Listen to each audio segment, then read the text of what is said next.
अच्छा, आप लोगों को याद होगा लास्ट क्लास में सर ने क्या करवाया था? तो कोई बताएगा क्या करवाया था?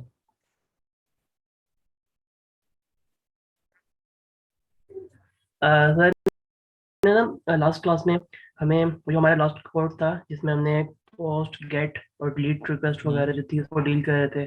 उसको हमें वेब पेज था HTML का, उसके सही साथ है। लिंक करवाया था। और हम्म।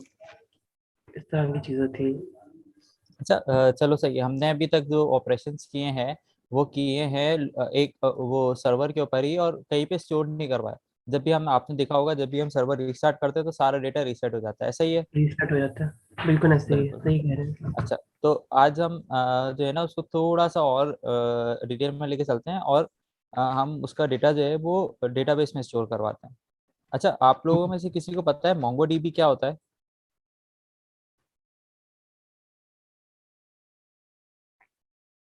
थोड़ा सा बताएंगे क्या होता है क्लास को?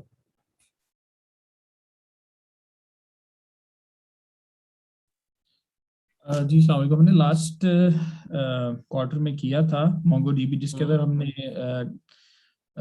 एक टूल था, उसका नाम मेरे जहन से निकला। बहरहाल उस टूल के ऊपर हमने मतलब एक आईडी से लॉगिन किया था, हम्म। उसके साथ लिंक किया था मोंगो डीबी के सर्वर के साथ, और सही उसमें है। डिफरेंट मतलब डाटा स्टोर करवाया था, और डिफरेंट क्वेरीज के थ्रू हमने डाटा फेच करके देखा था। सही।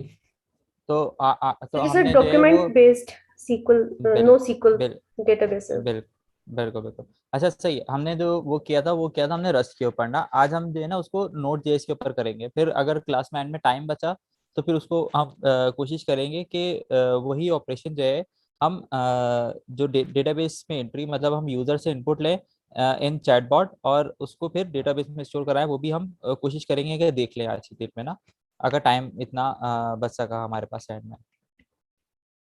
तो स्टार्ट करते हैं। अम,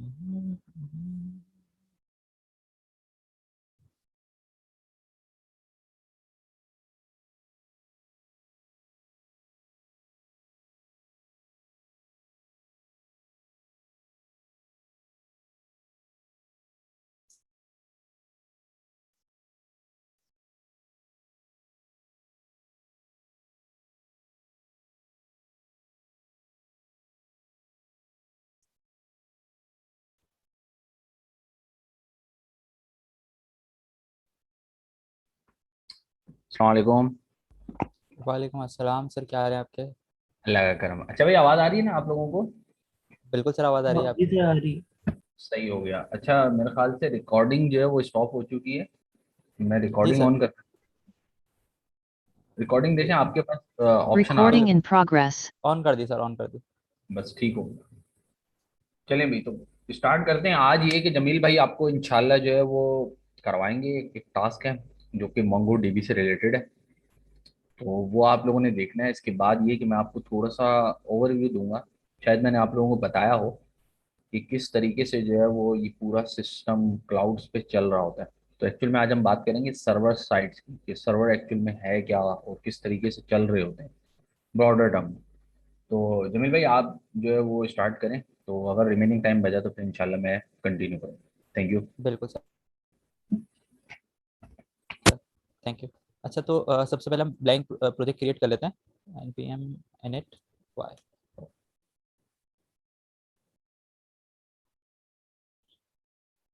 सही है।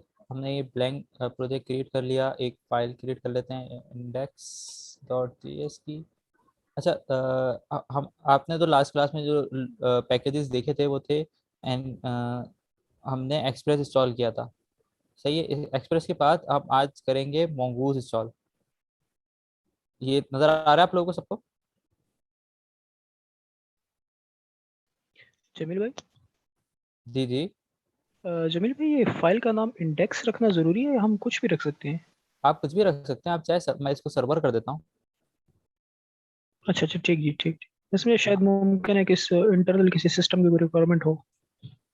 नहीं नहीं नहीं नहीं, कोई रिक्वायरमेंट नहीं है। अच्छा, इसके अंदर आपने देख लिया पैकेज मैंने कौन सा इंस्टॉल किया? मैंने एक मोंगूज करके पैकेज इंस्टॉल किया इसके अंदर।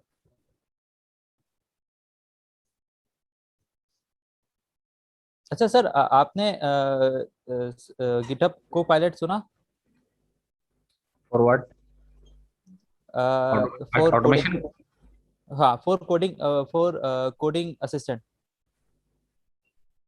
यार वो ऑटोमेटिकली आपको बता रहा होगा, इंटेलिजेंस दे रहा होगा, उसकी बात कर रहे हैं? बिल्कुल सर, बिल्कुल सर, हाँ बिल्कुल। बिल्कुल बिल्कुल, हाँ ये इस तरह के फीचर पहले से अवेलेबल थे, अब ये कि वो आ चुका है। असल में ये पहला जो फीचर इंट्रोड्यूस करवाया था ना, ये कराया था विजुअल स्टूडियो में। अगर आप लोगों को बिल्कुल। याद हो, वेरी स्टार्टिंग में ना वो इंटेलिजेंस देता था, फिर ये जावा ने अडॉप्ट किया यही फीचर। लेकिन ये कि ये होता काफी स्मॉल साइज का विजुअल कोड, इसलिए इसमें यहाँ पे वो अवेलेबल नहीं होता, तो फिर वो थर्ड पार्टी अच्छा। लगा के आप करें। अच्छा सर, मजे की बात है, कल रात को ही मेरा जो को पायलट है ना वो अपडेट हुआ है। सही सही सही भाई, इनको नहीं दिखाओ, इनको कोड इंटेलिजेंस में वो करवाना है। सिर्फ सजेशन देते हैं। ये को पायलट के अंदर वो आप सिर्फ कमेंट में लिखते हो कि आपको करना क्या है, वो उसका पूरा कोड जनरेट कर देता है। बॉयलर प्लेट जो है ना बॉयलर वो प्लेट तरीका है। Code, exactly. बिल्कुल, असल में पहले ये बिल, चीजें इस लेवल पे नहीं हुआ करती थी, अब ये कि इंटेलिजेंस आ गई है, लोगों को पता चल गया है, एआई का आ गया जमाना। तो वो डायरेक्ट, जैसे मैं एचटीएमएल लास्ट टाइम मैंने आपको दिखाया था ना, वो पूरा टेम्पलेट आ रहा था, दैट इज बिल्कुल। समथिंग लाइक दैट, वो ऑटो पायलट है। लेकिन मैं कहूंगा भाई, कोड सीखना है आप लोगों को, ऑटो पायलट यूज नहीं करना। अभी आप लोग लर्निंग फेज में, जब आप लर्निंग में होते हैं तो कोशिश करें कि नोट पैड यूज करें, विजुअल स्टूडियो भी यूज ना करें, मतलब वीडियो कोड जो है ना वो भी यूज ना करें, क्योंकि कोड आपको रिमेंबर नहीं होगा। मेमोराइज करेंगे तो लॉजिक बिल्ड कर पाएंगे, लॉजिक बिल्ड होगी तो फिर इजीली कोड होगा। फिर जब आप खेलना शुरू हो जाएंगे तो फिर तो मैं आपको कहूंगा गिटहब से किसी का कोड उठा के चेंज करके भेज दें, ऑटो पायलट भी यूज ये ना करें। क्योंकि जब आपको चीजें आ गई है ना, फिर मसला नहीं है, ठीक है भाई। सर मैक्सिमम टाइम हम यही कर रहे होते हैं। ऐसे ही है भाई, वो कहते हैं भाई, good developer just copy the code, great developer paste the code, ठीक है भाई। अ- तो जो गुड अच्छा। होगा वो कॉपी करेगा, और जो ग्रेट होगा वो पेस्ट करेगा। अच्छा सर, जो स्टैक ओवरफ्लो है उसने बीच में क्या किया था कि एक कीबोर्ड निकाला था अप्रैल फूल पे। लिमिट लगा कंट्रोल दिया। सी। नहीं, वो एक कीबोर्ड निकाला था अप्रैल फूल पे ना। उसके अंदर वो क्या था कि जो कॉपी पेस्ट, कंट्रोल सी या कंट्रोल वी वाला बटन होता है ना, हाँ, सिर्फ और वही तीन डिसेबल। बटन थे। सही। सिर्फ वही तीन बटन थे, स्टेक ओवरफ्लो का कीबोर्ड था वो। और उन्होंने सिर्फ अप्रैल फूल में उन्होंने वीडियो पिक्चर दी थी, उसकी इतनी डिमांड आई कि वो अब बिकना शुरू हो गया वो। सही।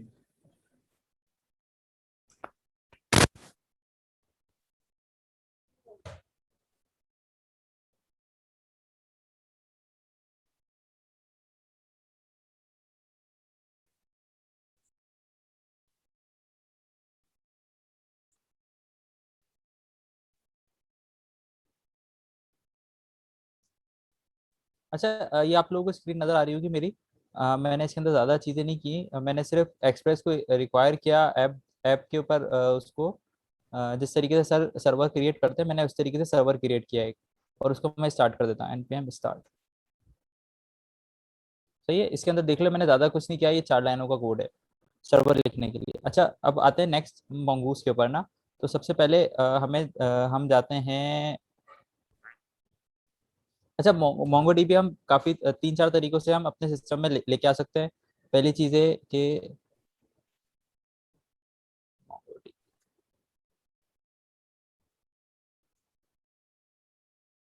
एक तो आप ये मोंगो डीबी को अपने सिस्टम में डाउनलोड कर सकते हैं, कम्युनिटी एडिशन।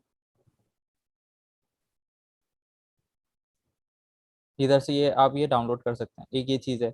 सेकंड है, आप इसको साइन इन कर सकते हैं।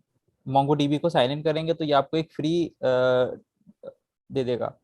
और लास्ट चीज़ है डॉकर। डॉकर भी आप लोगों ने पढ़ा है, अगर आप सिस्टम में डॉकर इंस्टॉल है तो आप डॉकर के थ्रू भी जो है मोंगो डीबी को अपने सिस्टम में लेके आ सकते हैं।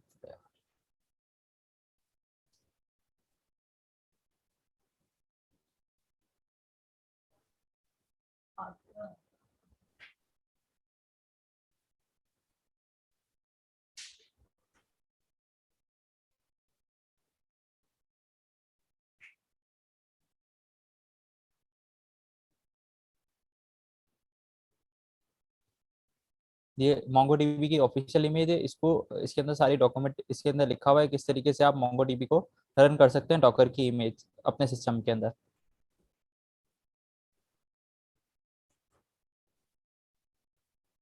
मेरी आवाज आ रही है ना?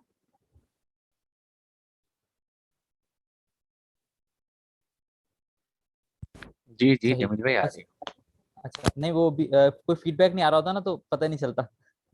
अच्छा सही है, तो हम लोग जो आज जो करेंगे ना वो मोंगोडीबी का जो एटलस है, इसको हम साइन अप करेंगे और इसके ऊपर एक डेटाबेस बना के इसको यूज करेंगे।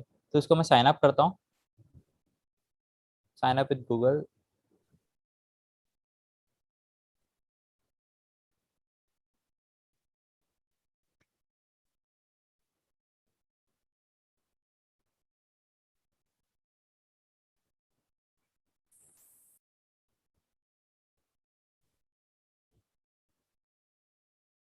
ये मैंने साइन अप कर लिया। अब इसके बाद ये आ रहा है बिल्ड अ डेटाबेस। इसके अंदर मुझे एक डेटाबेस जो है वो फ्री मिलती है। इस पे शेयर जो फ्री वाली, इस पे मैंने क्लिक कर दिया। बाकी चीजें जो जो जो ये अनेबल हैं, ये सिर्फ यही फ्री वाली हैं। इसके अलावा ये डिफरेंट रीजन हैं कि कौन से रीजन के ऊपर आपने अपना सर्वर रखना है। और मैं इसके अंदर ज़्यादा चीज़ें चेंज नहीं कर रहा, डायरेक्ट मैं क्रिएट कर रहा हूँ।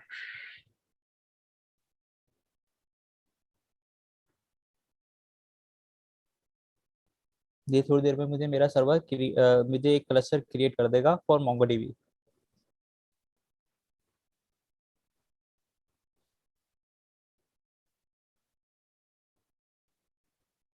जब तक मैं एक चीज़ कर लूँ, सिक्योरिटी डेटाबेस एक्सेस में जाके एक यूज़र क्रिएट कर लूँ और इसका नाम पासवर्ड एडमिन।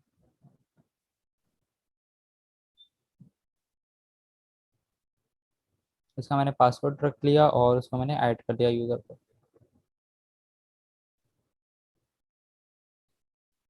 नेटवर्क एक्सेस में जाके ऐड करी कि मुझे परमिशन देनी है कि जो भी मेरा सिस्टम, जो भी मोंगोडीबी को इसको यूज़ करे वो कौन कौन सी आईपीज हैं जो इसको यूज़ कर सकती हैं। तो मैं इसको बोलूँगा कि अलाउ एक्सेस फ्रॉम एवरीवेयर, कि मैं कहीं से भी इसको यूज़ करना चाहूँ मैं कर सकता हूँ।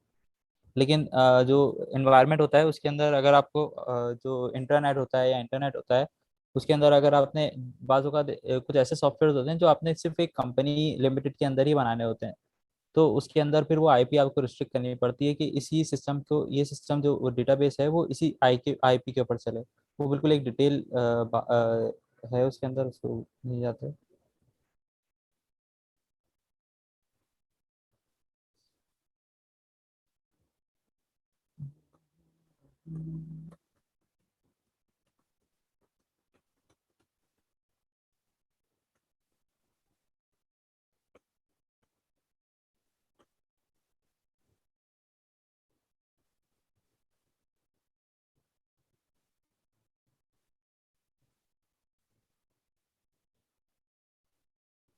जब तक ये क्रिएट हो रहा है मैं एक तो चीजें, अच्छा आज आपने देखा होगा मैंने एक नया पैकेज इंस्टॉल किया। पैकेज जैसे में जाता हूँ मैं, ये मोंगूज जो है यही रिस्पॉन्सिबल है for connection of MongoDB in node JS.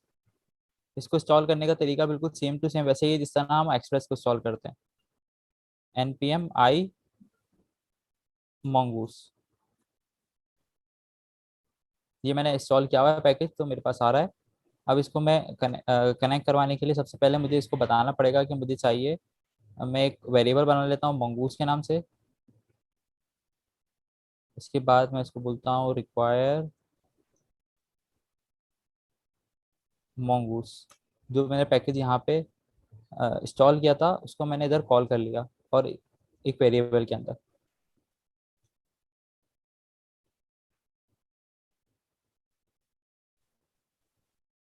उसके बाद mongoose डॉट कनेक्ट, क्योंकि मुझे कनेक्ट करना है।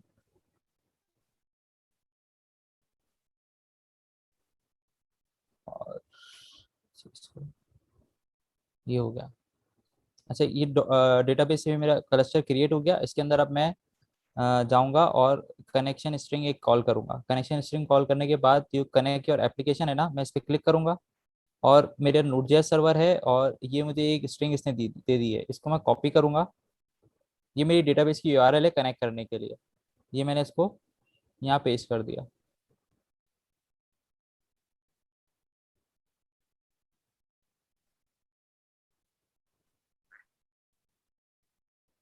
और उसके बाद मैंने इसको बताया कि उसके बाद मैंने इसको अंदर एक कॉल बैक फंक्शन कॉल किया।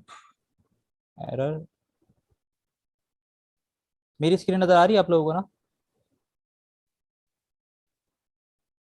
जी आ रही है। ओके।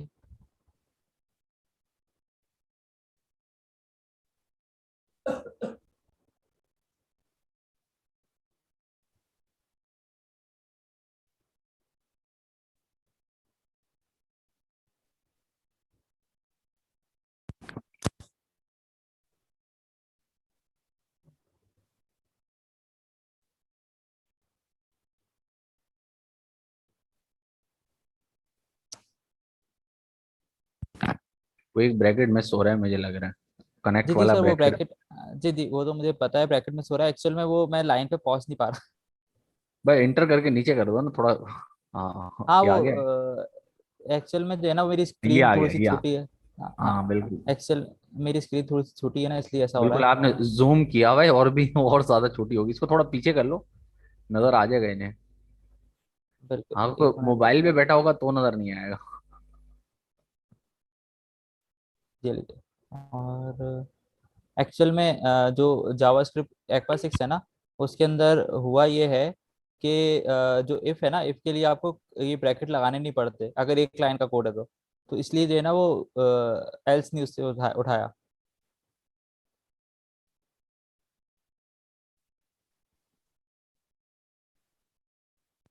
नहीं नहीं जमील भाई, एक के अलावा क्या मल्टीपल भी कर सकते हैं। नहीं वो अगर एक कंपाउंड, लाइन अगर सिंगल लाइन हो या वो दोनों कर सकते हैं। सिंगल लाइन उसका एज है।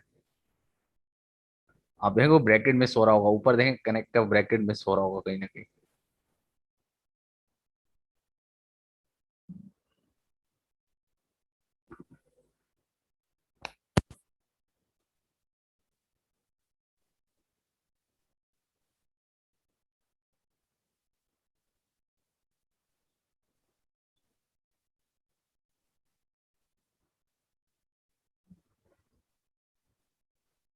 हम्म, अब हो गया सर।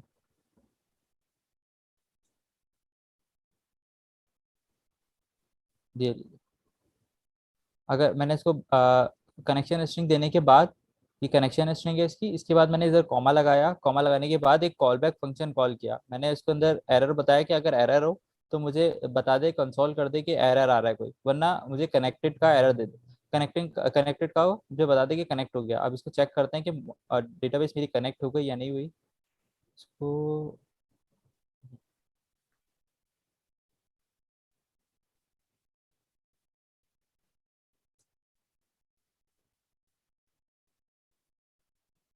आपको शायद सेव पासवर्ड करते देना हैं। पड़ेगा ऊपर ना, एडमिन के पास हाँ पासवर्ड।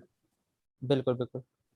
अभी देखें ये एरर आ गया, इसने मुझे एरर दे दिया, ऑथेंटिकेशन फेल्ड का एरर देती है कि ऑथेंटिकेट नहीं हो सका क्योंकि मैंने इधर पासवर्ड नहीं दिया था। तो अब मैं इधर इसको पासवर्ड दे देता हूँ और इसको सेव करता हूँ। और अब देखें इसके अंदर इसने मोंगोडीबी इसने कनेक्टेड देना चाहिए। ये देखें ये कनेक्टेड आ गया, मोंगोडीबी कनेक्टेड हो गई। अब मेरे पास डेटाबेस मेरी कनेक्टेड हो गई। सही। अब मोंगोडीबी कनेक्ट होने के बाद सबसे पहले हमें उसके अंदर एक डिफाइन करना पड़ता है स्कीमा। स्कीमा क्या होता है, किसी को पता है? कोई बताएगा मुझे?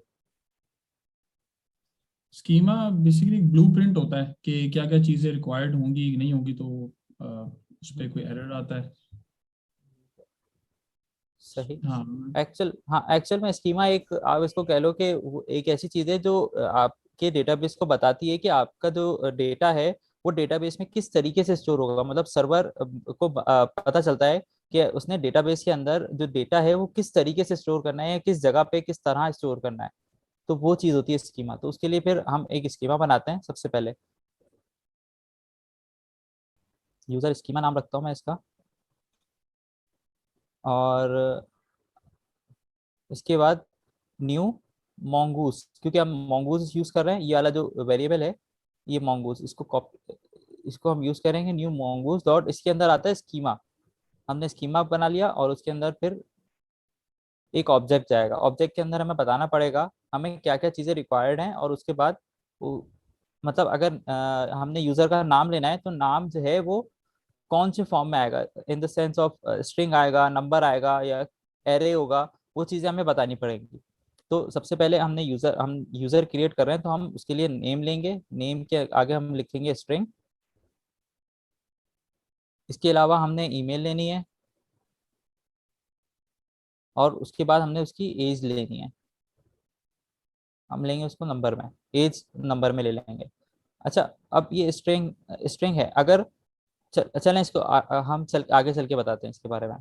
उसके बाद फिर मैं एक और ऑब्जेक्ट इसके अंदर पास करूंगा, इस ऑब्जेक्ट के बाद टाइम स्टैम्प का, वो मुझे ये बताएगा कि ये कब क्रिएट हुआ, अगर उसके अंदर अपडेट हुआ तो वो अपडेट भी बताएगा कि मेरा डेटा इसमें अपडेट हुआ इस टाइम पे इस डेट को, तो वो सारी इन्फॉर्मेशन ये रख रहा होगा अपने पास। इसके बाद मैं इसको MongoDB का मॉड्यूल बनाऊंगा।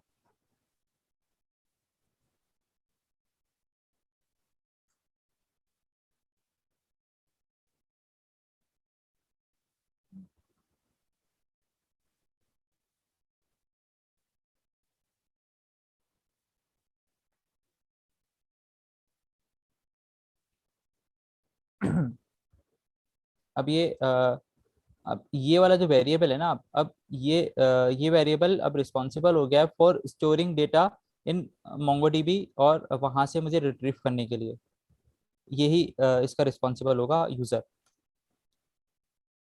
इसके बाद अब मैं एक गेट रिक्वेस्ट बनाता हूँ।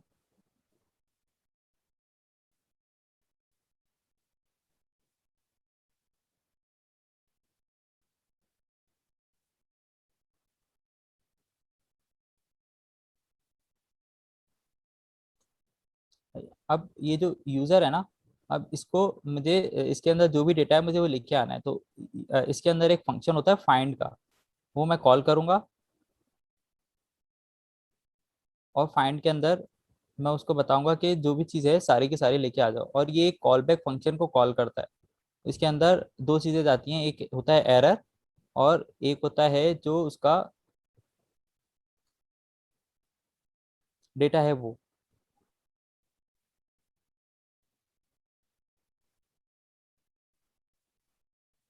ठीक है, अब इसके बाद मैं इसको बोलूंगा कि अगर एरर हो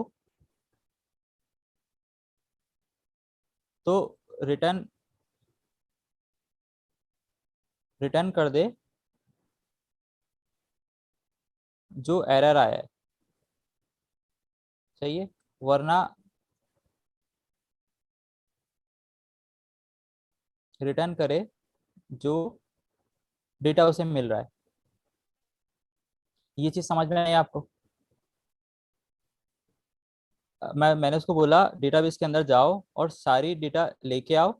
जब वो डेटा लेके आएगा तो उसके बाद उसने करना है क्या है, उसने बोलना है कि अगर एरर होगा तो मुझे एरर रिटर्न कर दो, और अगर डेटा मिलेगा तो मुझे डेटा रिटर्न कर दो।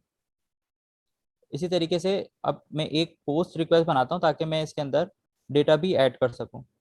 एक मैंने पोस्ट रिक्वेस्ट बनाई, इसके अंदर मैंने बोला क्रिएट यूजर की।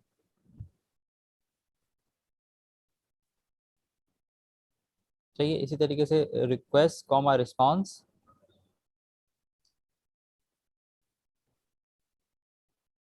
और उसके बाद फिर मेरे इसके अंदर हमें एक वेरिएबल बनाना पड़ेगा कौन यूजर करके, या कोई भी आप बना लो, न्यू यूजर बना लो। सही है, इसके बाद new user request dot body, जो बॉडी के अंदर डेटा आ रहा है, मतलब जो रिक्वेस्ट के साथ जो हमें डेटा मिल रहा है वो डेटा हमने यूजर के अंदर क्रिएट करना है। इसकी और भी वैलिडेशंस होती हैं, मैं आगे चल के इसको और आपको बताऊंगा कि इसको वैलिडेट किस तरह करें। अभी तो जो डेटा मुझे आ रहा है वही डेटा मैंने इस यूजर के अंदर स्टोर करवा दिया। फिर उसके बाद मैंने बोला कि न्यू यूजर डॉट सेव, कि जो न्यू यूजर है, जो न्यू यूजर मैंने यहाँ पे क्रिएट किया है उसको MongoDB में सेव कर दे। ये फंक्शन है इसका। अब इसने सेव कर दिया या नहीं करा इसको कैसे पता चलेगा, अब ये भी एक कॉल बैक फंक्शन लेता है जिसके अंदर आएगा एरर और रिस्पॉन्स।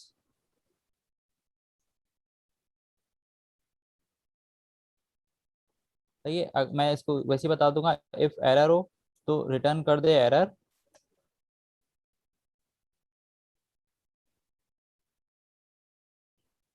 वरना रिटर्न कर दे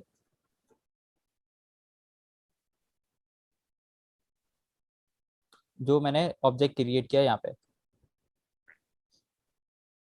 अच्छा, जब जब भी हम फंक्शन के अंदर रिटर्न लिख देते हैं ना कहीं पे भी, और वो रिटर्न पहले चल जाता है, तो इसका मतलब है वो नेक्स्ट लाइन नहीं चलेगा, वो इसी लाइन के बाद वो रिटर्न हो जाएगा। ये चीज आप याद रखिएगा। तभी देखिए मैंने इधर एल्स नहीं लगाया, मैंने सिर्फ इधर इफ यूज करा है। अब इसको मैं पोस्टमैन के ऊपर चेक करता हूँ, दोनों जो मैंने बनाए हैं।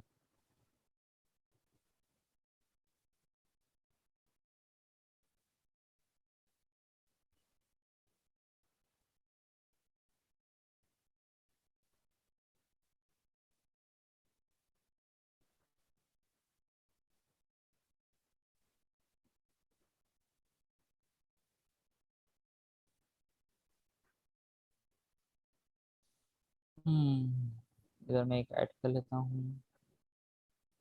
सबसे पहले हम गेट करेंगे, get local host 2000 slash get all users. Send करा मैंने तो भाई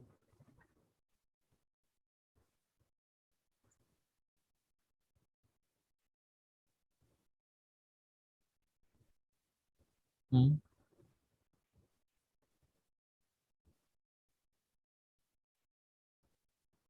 ओ होता है कभी कभी। सेंड करा, और ये खाली मुझे इसने ब्लैंक एरर दिया क्योंकि इसके अंदर अभी डेटाबेस के अंदर कोई डेटा नहीं है। अब नेक्स्ट आते हैं, एक पोस्ट रिक्वेस्ट क्रिएट करते हैं।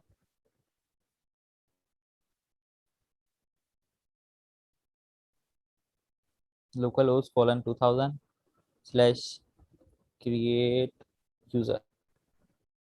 क्रिएट यूजर ही बनाया है मैंने। हाँ, क्रिएट यूजर सही है। अब मैं इधर बॉडी में जाऊंगा, रॉ पे क्लिक करा मैंने। मैंने इसको बोला जेसन आएगी, और उसको फिर मैंने बताया कि हमने जो इधर स्कीमा बनाया था उसके अंदर क्या तीन चीज़ें हैं, नेम, ईमेल और एज। मैं इसको यहीं से कॉपी कर लेता हूँ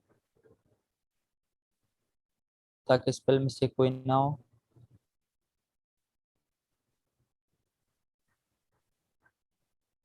जब मैंने बताया था नेम, नेम होगी एज अ स्ट्रिंग, स्ट्रिंग मैंने लिख दिया जमील। ईमेल, ईमेल भी एज अ स्ट्रिंग है, तो इसके ऊपर भी मैंने लिख दिया जमील एट solve.com।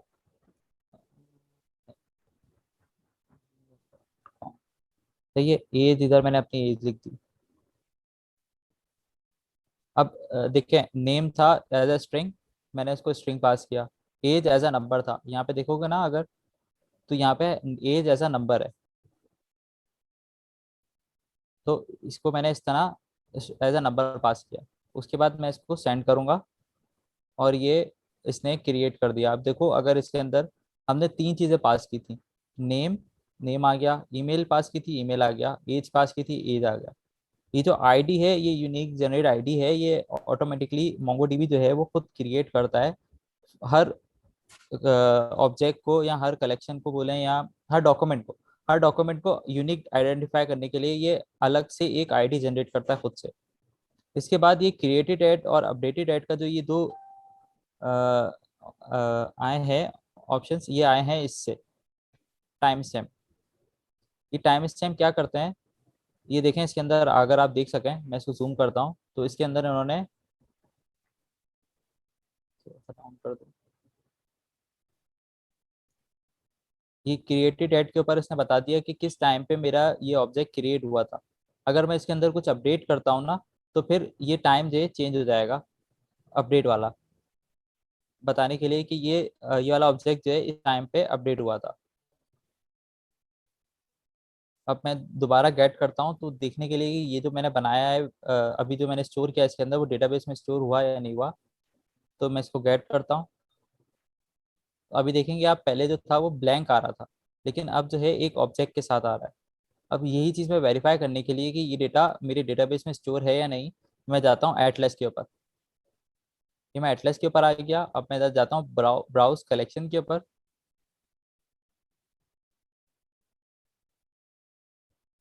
और ये देखें ऑटोमेटिकली एक माय फर्स्ट डेटाबेस बनी हुई, क्रिएट हुई हुई डेटाबेस, और उसके अंदर एक कलेक्शन है यूजर्स करके, और उस यूजर करके कलेक्शन के अंदर एक ऑब्जेक्ट है जो मैंने वहां पे स्टोर किया, यहाँ पे ये कलेक्शन है। सही है। नेक्स्ट आते हैं कि क्या हो अगर यूजर जो है मुझे ईमेल ब्लैंक दे दे, या एज की जगह एज मैंने नंबर लिखा था लेकिन यूजर ने मुझे स्ट्रिंग दे दिया, तो इसको चेक करते हैं क्या होता है।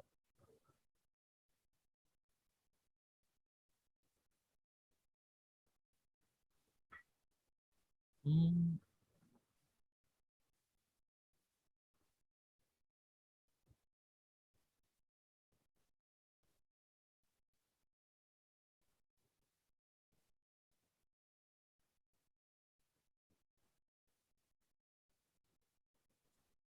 अच्छा ये बिहेवियर गलत हो गया इसका। अच्छा इसको देखते हैं। अभी ईमेल जो है इसने, मैंने इधर ब्लैंक दी थी तो इसने तब भी डेटाबेस में स्टोर करा दी। अब यूजर अगर मुझे कोई डेटा दे और अगर उसने डेटा ही नहीं दिया, यूजर ब्लैंक स्टोर हो गया, तो उसको मैं किस तरह वेरीफाई करूं कि भाई ईमेल जो है मुझे चाहिए ही चाहिए, या मुझे नेम जो है वो चाहिए ही चाहिए। तो उसके लिए मैं इधर एक नेम के आगे मैं ऑब्जेक्ट बनाऊंगा और उसके अंदर लिखूंगा टाइप।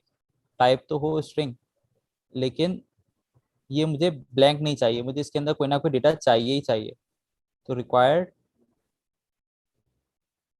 ट्रू कर दूंगा। इसी तरीके से सेम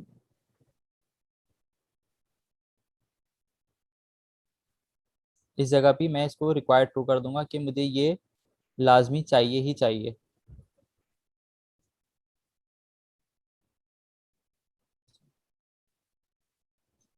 इसी तरीके से नंबर,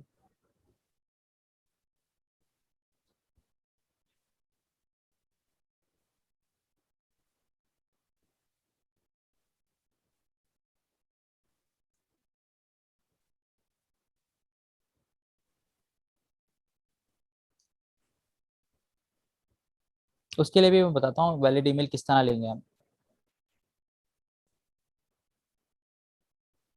सही है।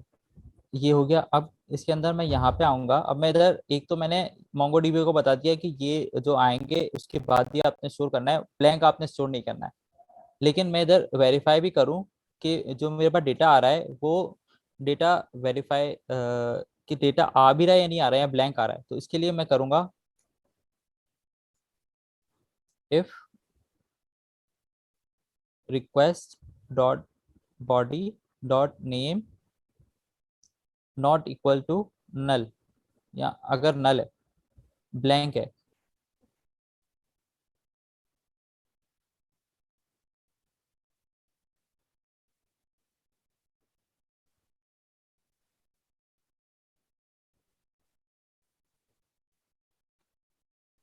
मैंने इसको बोला कि जो नेम आ रहा है बॉडी के अंदर, जो ये जो नेम आ रहा है, जब बॉडी आ रही है उसके अंदर जो नेम है ना, या वो खाली स्ट्रिंग नहीं होनी चाहिए, या फिर वो एम्प्टी ना हो, मतलब ऐसा ना हो कि यूजर मुझे नेम दे ही ना। तो वो चीज को वेरीफाई करने के लिए मैंने यहाँ पे एक लिखा कि बॉडी होनी चाहिए नेम के अंदर, और नेम भी होना चाहिए। अगर ऐसा है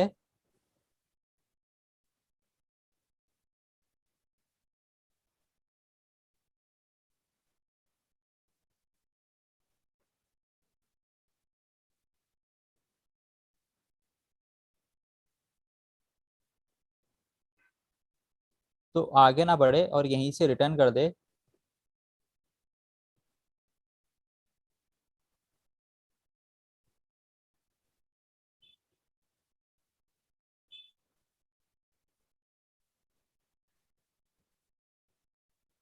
सही है। अब मैंने इसको बोला कि इसमें नेम, बिल्कुल है। जमील भाई, इसमें जो आपने हमने बल्कि जो यूज किया हुआ नॉट इक्वल टू अनडिफाइंड, तो ये इक्वल टू जी डिफाइंड नहीं होना चाहिए, इक्वल टू, क्योंकि इनमें से कोई नहीं भी नहीं, एक देखें मैं true मैं हो आपको जाए। बताता हूँ, मैं आपको बताऊं तो जावास्क्रिप्ट के अंदर ना अनडिफाइंड भी एक वैल्यू है और नल भी एक वैल्यू है। सही है। तो अगर मैं इसको ऐसा करता हूँ ना, मैं आपको दिखाता हूँ एक चीज।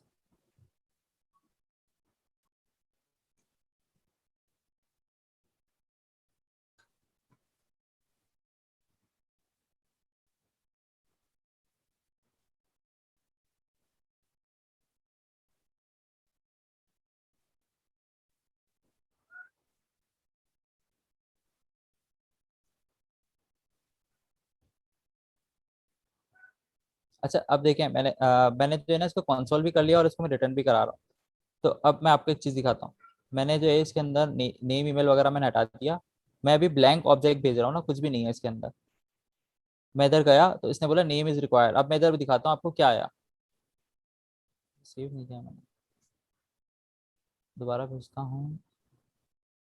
ये देखें, नेम अनडिफाइंड, मतलब नेम डिफाइन ही नहीं हुआ हुआ। और अगर मैं इधर कुछ भेजता हूँ नेम के आगे एम्प्टी स्ट्रिंग में भेज रहा हूँ, तो देखिए यहाँ पे ये बिल्कुल इसने एक स्पेस देके इधर, क्योंकि बता एम्प्टी स्ट्रिंग थी तो इधर कुछ भी नहीं आया। बेसिकली अब इधर नल मैं आ गया। नेम लिख देता हूँ। हाँ, नल नहीं आया, नल नल नहीं आया, नल नहीं आया, नल नहीं आया, वो एम्प्टी स्ट्रिंग पे। अभी देखें यहाँ पे आ गया नेम। तो अनडिफाइंड जो है ना, मतलब यूजर ने वो भेजा ही नहीं मुझे वहां से, अनडिफाइंड है, मतलब नेम डिफाइन ही नहीं है बॉडी के अंदर। मैं आपको एक चीज दिखाता हूँ। मैं रिक्वेस्ट डॉट बिल्कुल बॉडी सही कह कर रहे हैं, रहा लेकिन हूँ। मेरा सवाल थोड़ा सा डिफरेंट है कि ये जो नॉट इक्वल टू की रिलेशन, मतलब वो जो हमने लॉजिकल ऑपरेटर यूज किया है, तो ये हम्म, इक्वल टू नहीं होना चाहिए था कि अगर इसमें से हो या अनडिफाइंड हो या नल हो, तो हमने मैं आपको नॉट दिखा इक्वल रहा टू हूँ ना, यूज किया है उस पॉइंट पे। मैं आपको बताता हूँ क्यों क्या है।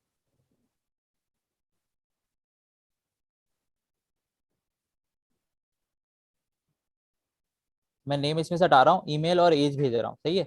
अब मैंने इसको सेंड करा। यार क्या है, ऑटो सिफ लगा था, उसको मैंने सेंड करा। तो यहाँ पे देखो, इधर इसने मुझे बताया ईमेल है और एज है, नेम है ही नहीं, नेम डिफाइन ही नहीं हुआ बॉडी के अंदर। तो मैंने बोला कि अनडिफाइंड ना हो, अगर अच्छा सॉरी, ये आप सही कह रहे हो कि अनडिफाइंड हो और नल भी हो, तो ये बिल्कुल आपने सही कहा था। मैं इसको उल्टा देख रहा था कि अगर अनडिफाइंड हो तो ये बता दे कि भाई नेम इज रिक्वायर्ड, और नल हो तब भी ये बता दे कि नेम चाहिए ही चाहिए। जी सर, वो बाकी चीजें भी समझ आ गई हैं अनडिफाइंड वाली। हम्म, थैंक यू। बिल्कुल।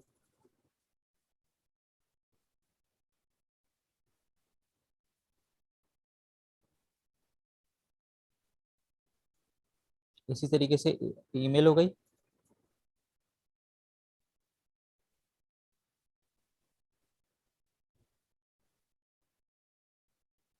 और इसी तरीके से एज हो गया।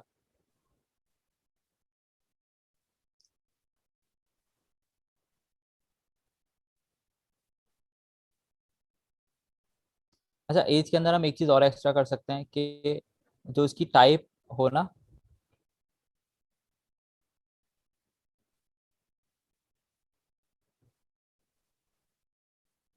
वो नंबर हो। हम इसको टाइप भी चेक कर सकते हैं कि जो एज हम दे रहे हैं उसके अंदर वो नंबर भी हो, तो ही आगे चले। अब इसको मैं चेंज कर देता हूँ, ईमेल एज। अब ये मेरी वैलिडेशन लग गई कि नेम भी होना चाहिए, ईमेल भी होना चाहिए, और एज खास सर तौर पे एज पे नंबर होना नॉट चाहिए। होना चाहिए ना, नॉट इक्वल टू नंबर हो, अगर नंबर ना हो तो हम कहें। बिल्कुल।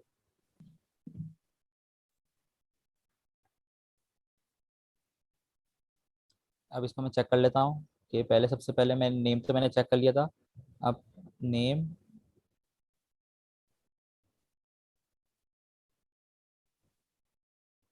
सही है। और ईमेल मैं ब्लैंक देता हूँ। अब ईमेल में क्या आता है देखते हैं। ईमेल मैंने ब्लैंक दी तो उसने बोला ईमेल इज रिक्वायर्ड, ओके।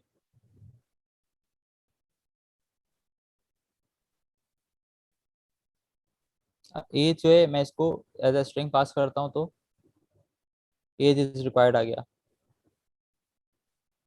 उसको मैं थोड़ा सा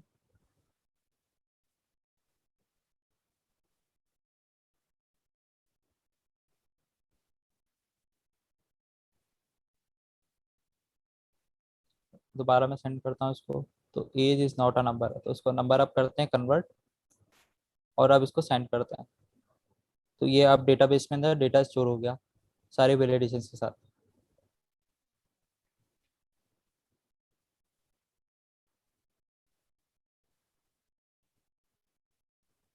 इसी तरीके से अगर मुझे अपडेट करना है यूजर को तो मैं कैसे करूँगा। उसके बाद मैं आता हूँ app dot post slash user request comma response. इसके बाद मैंने एक अम,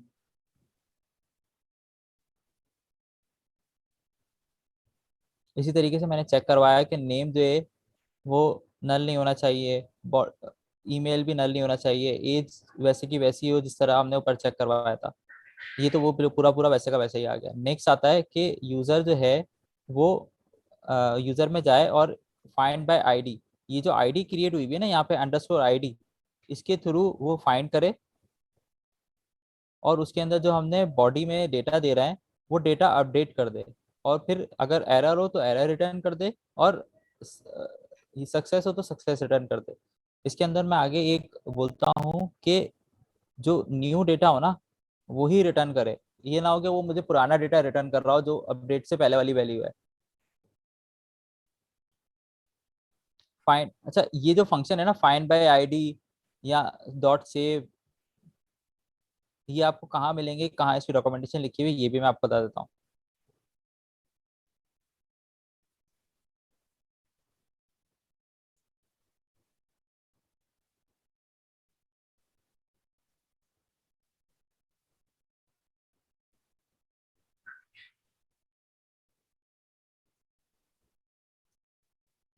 ये देखें, मैं मोंगूस के अंदर आया, मोंगूस के अंदर मैं क्यूरीज में गया ना, तो ये देखें सारी डेटा सारी जो है मुझे वो मिल गई कि कौन कौन से फंक्शन है, कौन कौन सी क्यूरी है जो मैं इसके अंदर कॉल कर सकता हूँ। जिस तरीके से मैंने अभी ये find by ID and update किया, डॉट फाइंड किया, ये सारी जो है मैं इसके अंदर कॉल कर सकता हूँ फंक्शंस।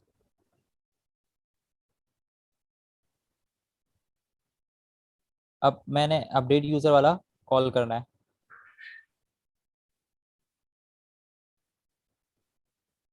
उसको मैं करूँगा post local http local host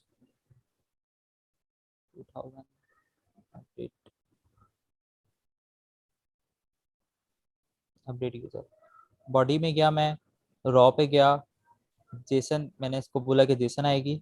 अच्छा मैं एक काम करता हूँ, मैं ये जो है ना पूरा पूरा ऑब्जेक्ट ऐसे कॉपी कर लेता हूँ जो बॉडी में आया था। इसके अंदर से मुझे ये चार चीज़ें चाहिए। पहले ये जाएगा आईडी को चेक कर फाइंड करेगा, आईडी को फाइंड करने के बाद वो ये जो डेमो मैंने लिखा है ना इसकी जगह मैं कर देता हूँ टेस्ट। ईमेल जो है वो मुझे चेंज करनी है।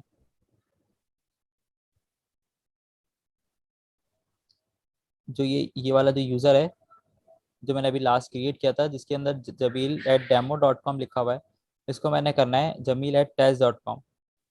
अब इसको मैं अपडेट करता हूँ।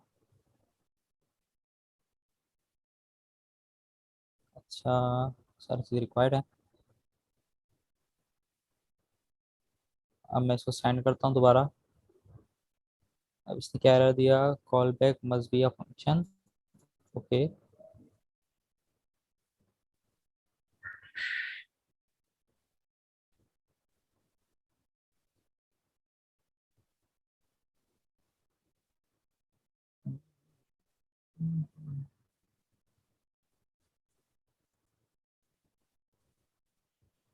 यही तो है।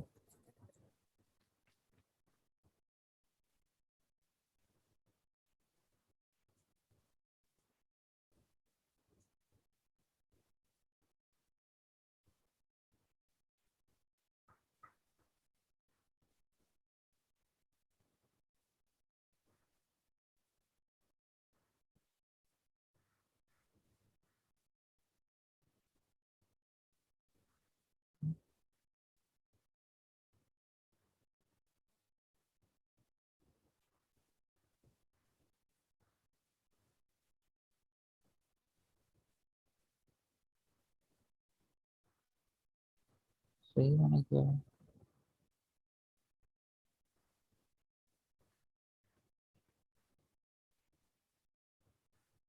ऑर्डर घटाते हैं।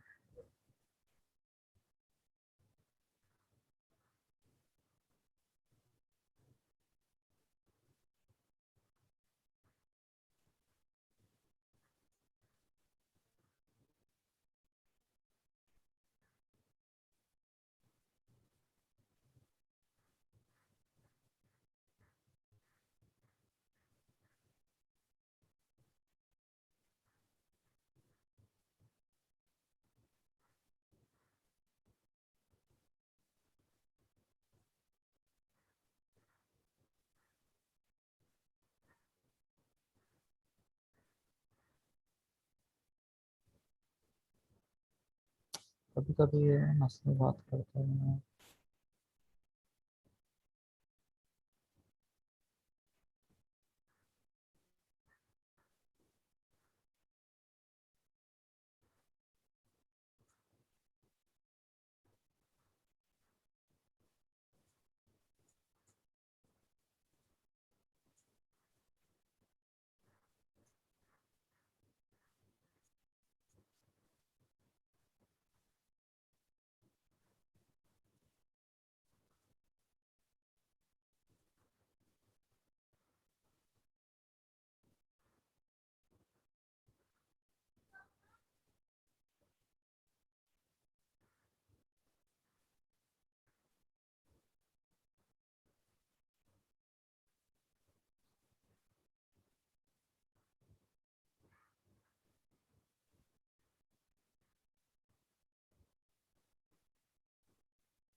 क्या नया आ गया?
अजीबो गरीब एरर है, कल तो उसका चेक करके रखा है।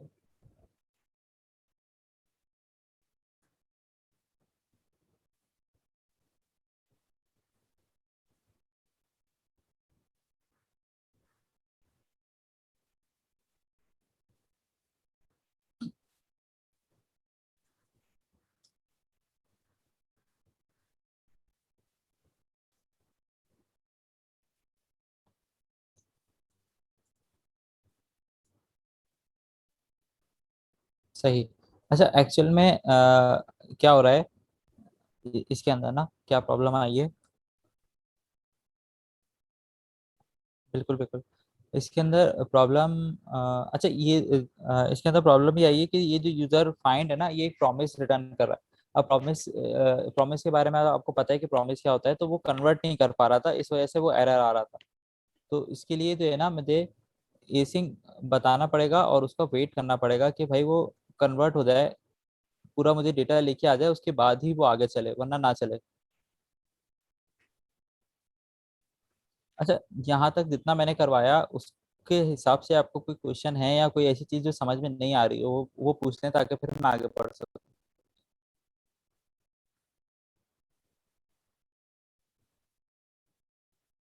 किसी का कोई क्वेश्चन है?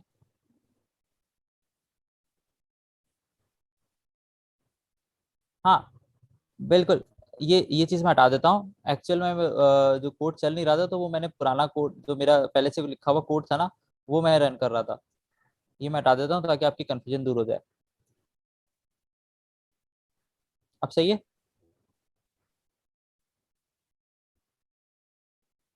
अच्छा, ये मैं आपको दिखाता हूँ एक चीज।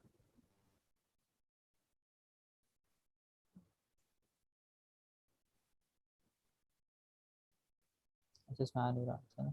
अच्छा, ये ना एक्चुअल में ये होता है, एक स्प्रेड ऑपरेटर होता है कि मैं इधर ट्रिपल डॉट लगा के अगर मैं कोई ऑब्जेक्ट को इधर लिख दूं ना, कि जैसे कि मैंने ये ऑब्जेक्ट एक बनाया, const OBJ equals to name.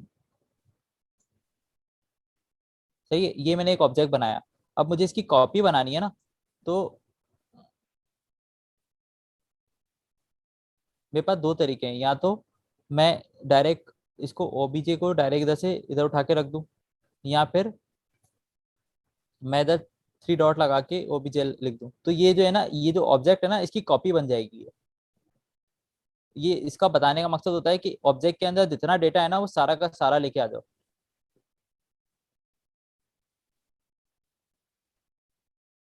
इसीलिए यहाँ पे जो है ना, वो एक असल में जो मोंगोडीबी है ना, इसके अंदर दो दो ऑब्जेक्ट जाते हैं। पहला ऑब्जेक्ट जाता है जो फाइंड बाय आईडी है, इस फंक्शन के अंदर पहला ऑब्जेक्ट जाता है कि आईडी का ऑब्जेक्ट जाएगा कि आईडी लेके आओ, उसके बाद फिर क्या अपडेट करना है वो भी बताओ मुझे। तो वो तो इसीलिए जो है ना, वो एक ऑब्जेक्ट जाता है इसके अंदर। तो मैंने इसको इस तरह लिख दिया था कि जो रिक्वेस्ट डॉट बॉडी है ना, उसकी एक कॉपी बना के इसको भेज दो।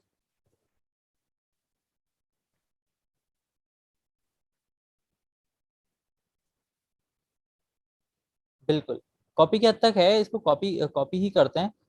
एक्चुअल में क्या होता है, बाज़ औक़ात जब हम रन टाइम पे कोड कर रहे होते हैं ना, तो हमें एक पुराना ऑब्जेक्ट भी चाहिए होता है, उसके अंदर कुछ एडिशन भी करनी होती है। तो इसीलिए जो है ना, हम इसको इस तरह यूज़ करते हैं कि पुराना ऑब्जेक्ट भी लेके आओ, और उसके अंदर जो है ना, जैसे कि मिसाल के तौर पे मैंने ईमेल जो है वो मुझे चेंज करनी है, जो वहां से आ रही है मुझे वो नहीं चाहिए, मुझे कुछ और चाहिए, तो मैं इसको यहाँ पे चेंज कर सकता हूँ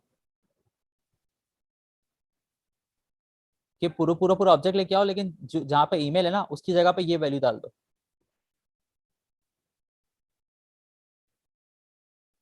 सही है। इसके अलावा अगर कुछ समझ में ना आया हो तो वो पूछें।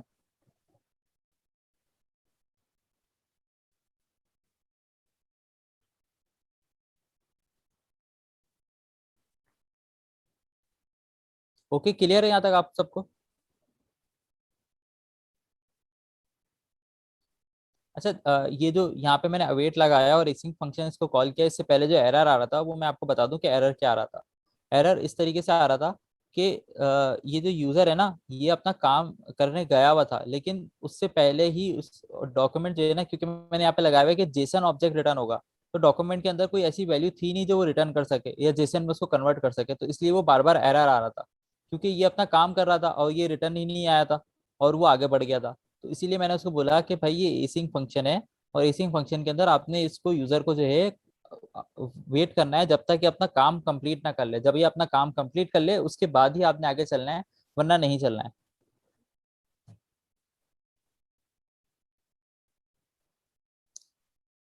तो सही है, ये बात आपको समझ में आ गई?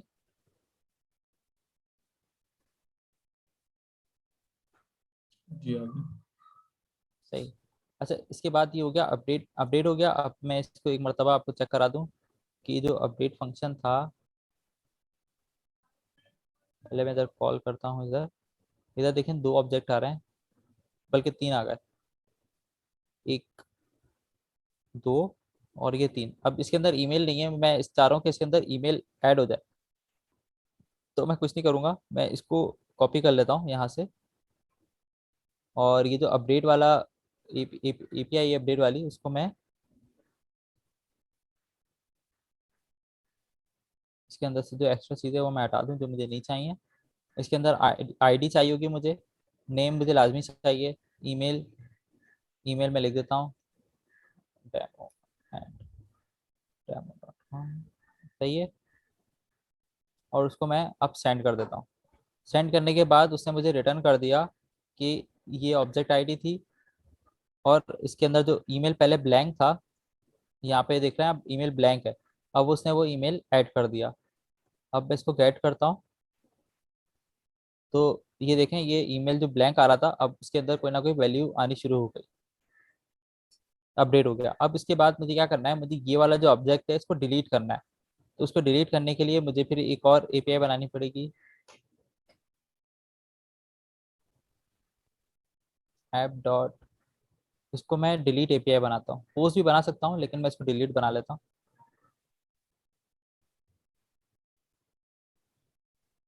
डिलीट यूजर स्लैश करके मैं अब इसके अंदर पैरामीटर दूंगा आईडी का, और उसके बाद फिर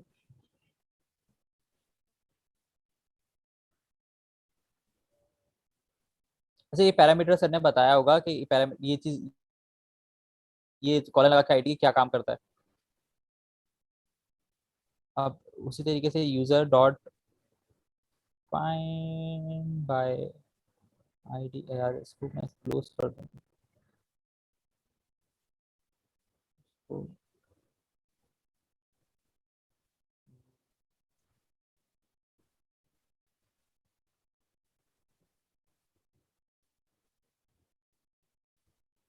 फाइंड बाय आईडी एंड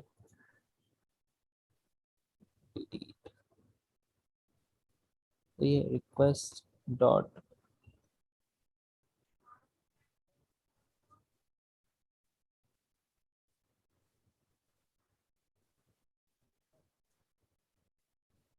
अच्छा मैंने क्या करा, मैंने बोला कि जो रिक्वेस्ट, जो आपको इधर रिक्वेस्ट के अंदर पैरम्स के अंदर जो आईडी मिलेगी ना, उसको फाइंड करो और उसको डिलीट कर दो। अब ये भी जो है ना, सही है। तो अब हम इधर आते हैं पोस्टमैन में, और उसको हम डिलीट वाला रिक्वेस्ट बनाते हैं। इसको लिखते हैं HTTP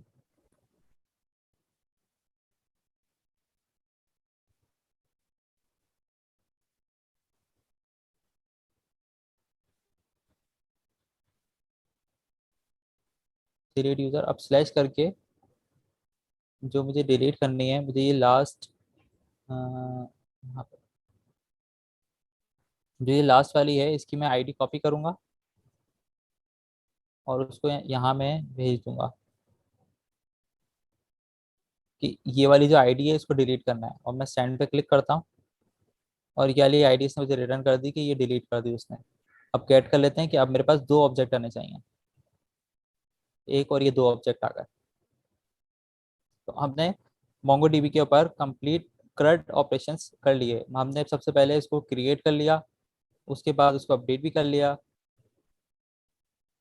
उसको रीड भी कर लिया, और उसको हमने डिलीट भी कर दिया। इन चारों ऑपरेशन में आप जो मैंने चारों एपीआई लिखी हैं इसके ऊपर किसी का कोई सवाल है, कुछ समझ में ना आया हो तो मुझसे पूछे ताकि मैं उसको रिपीट कर सकूं।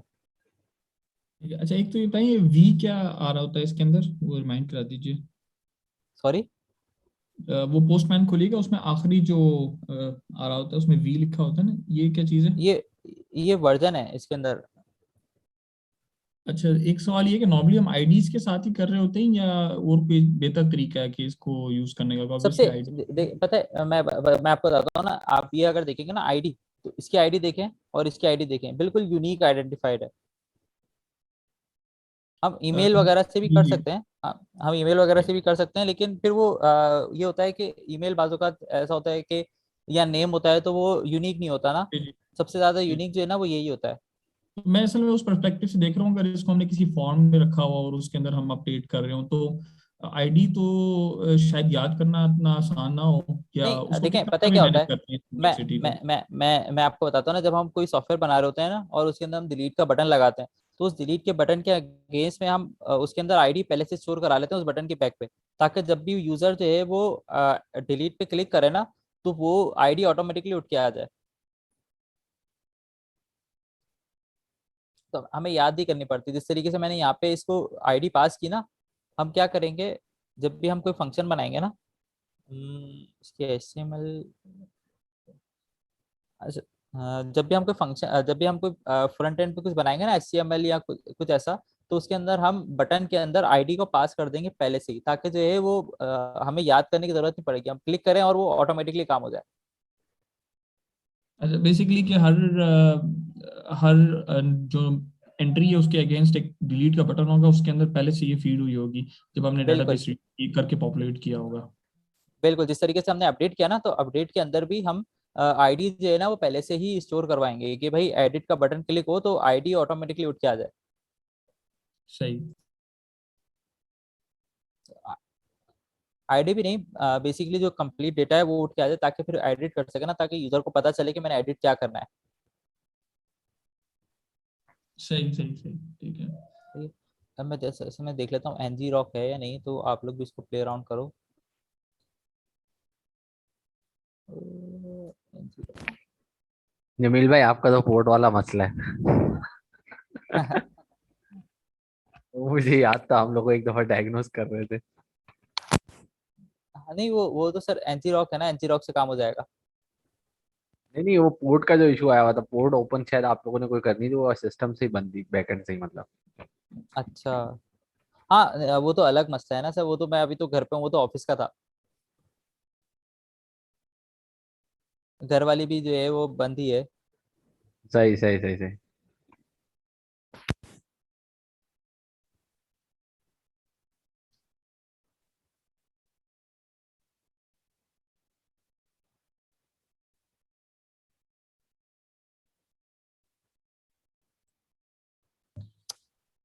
इसमें अपना फहीम भी हम कोई वो करेंगे थोड़ा, यानी प्रेजेंटेबल लुक के लिए, जिस तरह HTML तो हमने कर लिया था, उसका मेन स्ट्रक्चर वगैरह इस तरह की चीजें कल लास्ट टाइम देखी थी, तो थोड़ा हम्म। प्रेजेंटेबल फॉर्म के अंदर कोई होगी कोई छोटी मोटी, यानी बेसिकली मिनिमलिस्ट कोई हो। जी जी, उसैद भाई अगर आप देखें लास्ट टाइम मैंने आपको फ्रंट एंड तो करवाया था ना, ठीक है। जी जी, HTML इसमें हमने कुछ देखा। भी नहीं है, इसमें सिर्फ वैसा ही कनेक्शन बनना है, मतलब जो पैरामीटर्स होंगे वो आपने चेंज करते हैं, दैट्स इट।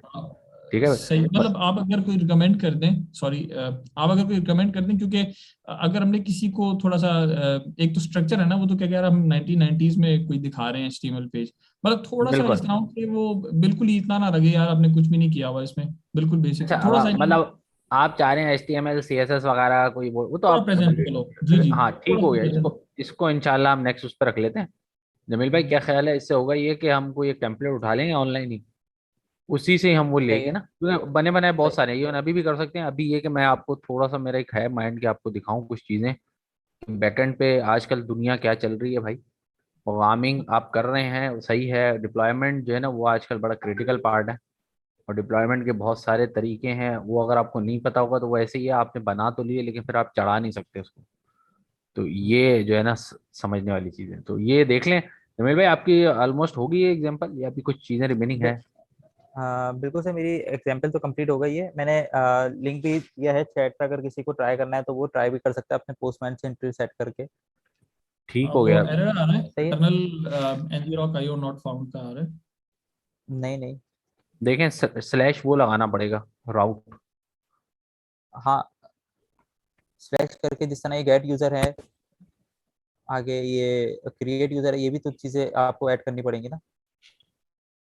मैं अच्छा सॉरी, चारों मैंने कहा भेज। कि भूल गया था, ठीक है, हाँ, पोस्टमैन से करना है। मैं एक मिनट। नहीं, मैंने कोई HTML इसमें बनाया नहीं है ना, तो इसलिए वो आपको मिलेगा नहीं।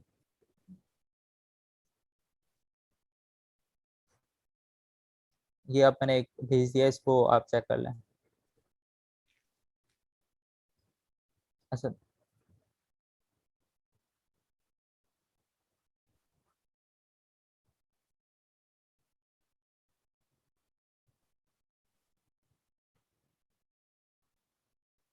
सही, चलें, इतना तो हो गया। इसके बाद सर मेरी एग्जांपल तो इधर एंड हो गई है। अब आगे आप लेंगे हैंड ओवर। जी जमील भाई मैं इसको कंटिन्यू कर रहा हूँ, तो चले भाई सही है। आ जाते हैं जल्दी से। तो मैं मैं आपको इसको एक्चुअल में आज स्टॉप कुछ, मैं जी जस्ट जी, स्टॉप कर दिया। अब आपके हैंड ओवर है। चलें ठीक हो गया जनाब, थैंक यू। अच्छा भाई, तो हम आ जाते हैं यहाँ पे, स्क्रीन शेयर कर लेते हैं। चलें, मैं स्क्रीन शेयर हो रही है आप लोगों के पास, तो आप लोगों को सर्वर्स के बारे में पता होगा डेफिनेटली, ऐसे ही है। सर्वर क्या होता है इसके बारे में पता है आपको भाई? What is server? बिल्कुल ठीक है। अब नॉर्मली सर्वर जो डेटा सेंटर में चल रहे होते हैं उनका टिपिकल इन्वायरमेंट होता है। क्या मतलब भाई? अगर मैं आपको एक बात करूं,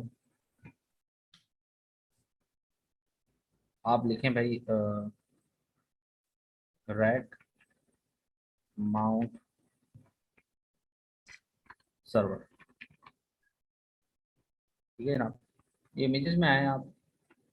टिपिकली सर्वर जो है ना इस तरीके के होते हैं। ये देखना आप, ये डेल आ गया, एचपी आ गया, हमारे पास ओरेकल आ गया, ओएमसी उनका होता है, मतलब पूरा डिजाइन होता है। माइक्रोसॉफ्ट के भी इस तरीके के होते हैं। तो नॉर्मली हमारे पास जो ट्रेडिशनली चल रहे होते हैं वो इस तरीके। अच्छा, अब ये सर्वर एक्चुअल में आपकी एप्लीकेशंस को होस्ट कर रहे होते हैं। अच्छा, ये ना सिर्फ इस लेवल पे कि आपके एक इन हाउस सर्वर हो या कोई बड़ा डेटा सेंटर। बड़ा बड़ा डेटा सेंटर में क्या होगा कि इस तरह के क्लस्टर्स होंगे। अगर आप लिखें रैक माउंट सेंटर, एक मिनट दिखाएं, मैं आपको वो दिखाता हूँ, ब्लेड। तो नॉर्मली एक सर्वर है, अब ये आ गया ब्लेड। ये देख रहे हैं आप, इस ब्लेड के अंदर सर्वर ऐसे निकलेगा जैसे अलमारी का दराज निकलता है ना, सिमिलरली। तो ये चीज है। अब इस पूरे मैकेनिज्म को कोई ना कोई चीज सेंट्रली ऑपरेट कर रही होती है। क्या कर रही होती है भाई? सेंट्रली ऑपरेट कर रही होती है। अच्छा, अब वो क्या होता है भाई? उसको हम मोस्टली कहते हैं हाइपरवाइजर। क्या कहते हैं जनाब? हाइपरवाइजर। ये इसकी टिपिकल लुक है। ये नॉर्मली पाकिस्तानी इस तरीके के होते हैं। बाहर के अगर आप देखेंगे वो थोड़े अच्छे होते हैं। बाकी मोस्टली पाकिस्तानी थोड़े रफ कंडीशन में, पुराने सर्वर, बस कुछ भी मिले लगा दो। हाँ, वो ऑर्गेनाइजेशन जो पे करती हैं कॉस्ट, क्योंकि लेटेस्ट मॉडल हमेशा कॉस्टली होता है एज कम्पेयर टू के 2-3 जनरेशन पुराना। ये आपको ही पता है, लैपटॉप वगैरह मार्केट में लेने चाहें 2-3 साल पुराना आपको सस्ता मिल जाएगा, और लेटेस्ट जो होगा वो अ, काफ़ी ज़्यादा मिलेंगे। ठीक है भाई? बिल्कुल सर, जी इसी जी। तरीके से मुझे याद पड़ रहा है, मैं अपने ऑफिस के अंदर HP G5 चला रहा था, हाँ DL380 ठीक है। तो अभी एचपी का लेटेस्ट पता है क्या चल रहा है? प्रो लैंड चल रहा है मेरे G10। ख्याल हाँ, G10 है। और सिर्फ G10 की मैं आपको कॉस्ट एक दफा बता देता हूँ आपको। सॉरी, मैंने एचपी वो की लिस्ट सर के आगे बहुत बहुत नहीं। रो के सिस्टम चेंज करवाए थे। फिर वो आखिर में जब मेरा एंड एंड चल रहा था ऑफिस के अंदर, वहां पे पुराने ऑफिस में, तो उन्होंने फिर बहुत रो के G7 मंगवाए थे, वो भी अभी। G7 का मतलब मतलब उसको भी ये है कि उसके अंदर V1 का प्रोसेसर लगा होगा। ये मेरे पास अभी जो मेरे पास पड़ा हुआ है ना उसमें G8 वाली कैपेसिटी है। अच्छा अच्छा, अब अगर यहाँ पे आए, ये एचपी का, डेल का आपको इसमें मिलेगा RX की सीरीज, डेल EMC। ठीक है? तो ये डेल के पावर एज सर्वर हो गए, एचपी हो गया, एंड सो ऑन। मतलब इसकी पूरी लिस्ट है। क्या हो गया भाई, ये चल ही नहीं रहे यहाँ पे। तो अराउंड, अगर आप सर्वर की बात करें जिसमें भी लेंगे, तो कम से कम भी ना, मैं आपको अगर पैकेज की बताऊं, ये आ गया रैक में। ठीक है ना? ये चेक कर लें आप, जस्ट स्टार्टिंग बता रहा हूँ ये मैं आपको।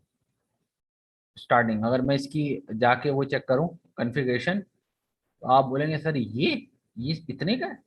और इसकी कहाँ चली गई स्पेसिफिकेशन, कहाँ गया? ये देखें जनाब, अभी तक इसमें कुछ भी नहीं है। मेमोरी वगैरह हमने कोई ऐड नहीं की हुई यहाँ पे। इसमें स्टॉक उसने बताया होगा। ये देखें, ये 40 GB इसके अंदर SSD डालेंगे ये। हार्ड ड्राइव इसके अंदर कोई नहीं इनको इंक्लूड की हुई इन्होंने। रैम 8 GB रैम है, सिर्फ 8 GB भाई, 8 GB रैम। और ये आ गया, 2 CPU होंगे इसके अंदर, इतनी उसकी पावर होगी। और CPU के ऊपर कॉन्फ़िगरेशन यहाँ पे हमने सेलेक्ट की हुई है, AMD एपेक की ये सीरीज होगी। इंटेल लेना चाहे इंटेल ले लें, जोन से आप सीरीज लेना चाहेंगे वो आपको यहाँ पे ये प्रोवाइड कर देंगे। दूसरा, फिर आपको कौन कौन सी इसमें चीज़ें चाहिए, मतलब कितनी स्लॉट्स चाहिए, 12 स्लॉट्स, 16 स्लॉट्स, 18, 24, 32, ये भी आपसे ये पूछेगा। इन दी एंड असल जो चीज़ आपको बतानी है वो ये कि मार्केट में चीज़ें चेंज हो रही हैं। लोग पहले सर्वर्स पे थे, मतलब पहले हमारे पास एक नॉर्मल सर्वर था, फिर क्लाउड पे जा रहे हैं, ट्रांजिशन हो रहा है। अब नया ये आया हुआ है कि भाई हाइब्रिड, नीचे वाला भी सर्वर है, ऊपर वाले भी, क्लाउड वाले भी सर्वर है। कुछ डाटा आपका नीचे पड़ा हुआ है ऑन प्रेमिसेस, और कुछ उस पर पड़ा हुआ है क्लाउड पे। लेकिन असल जो चीज़ है वो ये कि इसको चला रहा कौन है। इसको कैसे हम देखते हैं। तो मैं आपको एक प्रोडक्ट बताता हूँ जिसका नाम है हाइपरवाइजर। ठीक है, अब इसको लिखें टाइप्स। दो तरह की है, एक हमने शायद डिस्कस की है, VMware आप लोगों के सामने हम लोगों ने शायद बनाई थी मशीनें, अगर आप लोगों को याद हो। याद है भाई कुछ या भूले में? तो उसमें सबसे पहले टाइप 1 है और एक है टाइप 2। ये होते हैं एक्चुअल में टाइप 1 यानी कि लेयर 0 की अगर हम बात करें बेयर मेटल। इनके फर्दर जो है हमारे पास कैटेगरी है, मतलब कुछ एप्लीकेशंस हैं जो एक्चुअल में इसको चला रही होती है। इसमें सबसे रिनोन जो है वो हमारे पास VMware का ESXi। ठीक है भाई, एक तो ये है प्रोडक्ट। और आप देखना चाहें, ये देखें यहाँ पे लिखा हुआ है एंटरप्राइज का टाइप 1 हाइपरवाइजर। ठीक है जनाब, तो पहले नंबर पे ये आ गया। दूसरे पे हमारे पास है Microsoft soft hypervisor Hyper V. Actual में विंडोज सर्वर के अंदर आप इंस्टॉल करें तो आपको हाइपर वी का फीचर मिल जाता है, लेकिन इसकी भी असल में कॉस्ट होती है। अगेन ये भी क्या है भाई? ठीक है भाई, सर्वर वर्चुअलाइजेशन। ठीक है जनाब, तो एक हमारे पास कौन सा है? ESXi। एक हमारे पास आ गया माइक्रोसॉफ्ट हाइपर वी। इसके अलावा ओपन सोर्स बहुत पड़े हैं, आप चेक कर सकते हैं, लिस्ट है। लेकिन रिनॉन ये दो। आज मैं आपको इसका इंटरफेस दिखाऊंगा कि एक्चुअल में ये किस तरीके से चल रहा होता है। तो सबसे पहले तो आपको एक सिस्टम चाहिए, और सिस्टम भी कुछ तगड़ा हो तो बेहतर है। ठीक है, इसकी इंस्टॉलेशन एज लाइक लिनक्स आप लोगों ने से किस किस ने इंस्टॉल की हुई है? हाँ भाई, अच्छा यहाँ पे लॉगिन हुआ था, मैं इसको लॉग आउट कर देता हूँ। अच्छा भाई, ये इसकी स्क्रीन होती है। इंस्टॉल जैसे ही आप इसको करेंगे, installation is like just a Linux. जैसे आप नॉर्मली एक विंडोज को लगाते हैं, आपसे जस्ट सिर्फ 2 से 3 चीज़ें ये पूछता है। एक तो आप अपना नेटवर्क बता दें, किस नेटवर्क पे आपने इसको कनेक्ट करना सर्वर को। दूसरा ये आपसे पूछता है कि भाई अपना यूजर नेम और पासवर्ड बता दें। उसके बाद उस मशीन को आप दुनिया के किसी भी कोने पे रख दें, ना LCD चाहिए उसको, ना कुछ और चाहिए, जस्ट एक इंटरनेट की केबल जिससे वो मशीन कनेक्ट हो और आप उसको कहीं से भी एक्सेस कर सकते हैं। ठीक है, अभी आप देख सकते हैं बेयर मेटल जो हाइपरवाइजर होता है उसका कोई इंटरफेस नहीं होता। उसको आप हमेशा किसी टर्मिनल से एक्सेस करेंगे, आप उसको हमेशा किसी रिमोट लोकेशन से एक्सेस करेंगे। ठीक है भाई, अभी मैं किसी अपने दूसरे सिस्टम पे बैठा हुआ और वो मेरी मशीन कहीं और पड़ी हुई है, ये मेरे रूम के अंदर पड़ी हुई है, लेकिन वो कनेक्टेड है थ्रू अ नेटवर्क। ठीक है जनाब, नॉर्मली जैसे हम डिस्प्ले लेते हैं ना, अगर मैं उस मशीन का डिस्प्ले लूंगा तो उस पर काली स्क्रीन आ रही होगी और उस पर जैसे उसकी IP लिखी होगी, दैट्स इट, कि भाई आप इस मशीन को एक्सेस करें ब्राउजर में जाके, या इसका अपना एक टूल है VMware का, VMware वर्क स्टेशन है, इसके अंदर जाके ये IP डालें और यूजर नेम पासवर्ड दें, ये आपको मशीन वहाँ पे मिल जाएगी। इसमें थोड़े लिमिटेड फीचर होते हैं वर्क स्टेशन में, लेकिन इसकी परफॉर्मेंस अच्छी होती है अगर आपने कभी काम करना है। लेकिन ये कि ब्राउजर पे आपको फुली फंक्शनल होता है। तो मैं इसके अंदर पासवर्ड लगा देता हूँ, जो कि बाय डिफॉल्ट इसमें मैंने सेट किया हुआ है।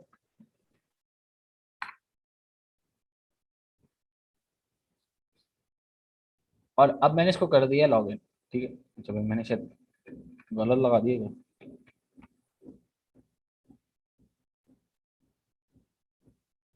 हो गया, तो पासवर्ड इतने होते हैं ना, भूल जाते हैं। सर आप इस मशीन को हम एक्सेस कर सकते हैं? इस मशीन को देखो ये कर तो सकते हैं, लेकिन ये थोड़ा वर्नेबल होता है। डायरेक्ट मशीन को मैं आपको दे दूँ, बेयर मेटल नहीं दूंगा, इसके ऊपर जितनी मशीनें होंगी वो मैं आपको दे सकता हूँ। ठीक है भाई, सही।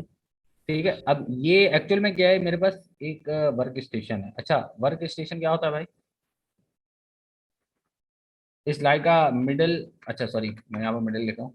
वर्क स्टेशन अगर आप देखें तो ये सर्वर जो आपके रैक माउंट होते हैं, जो सर्वर वो होते हैं जो डेटा सेंटर में लगे ना, वो कॉन्फ़िगरेशन एक PC में अगर आप लगा दें, एक टावर सिस्टम में लगा दें, तो वो एक्चुअल में क्या बन जाता है, वर्क स्टेशन बन जाता है। तो अभी आप इस मशीन को अगर आप देखें तो इसकी कॉन्फ़िगरेशन क्या है भाई? 12 CPU।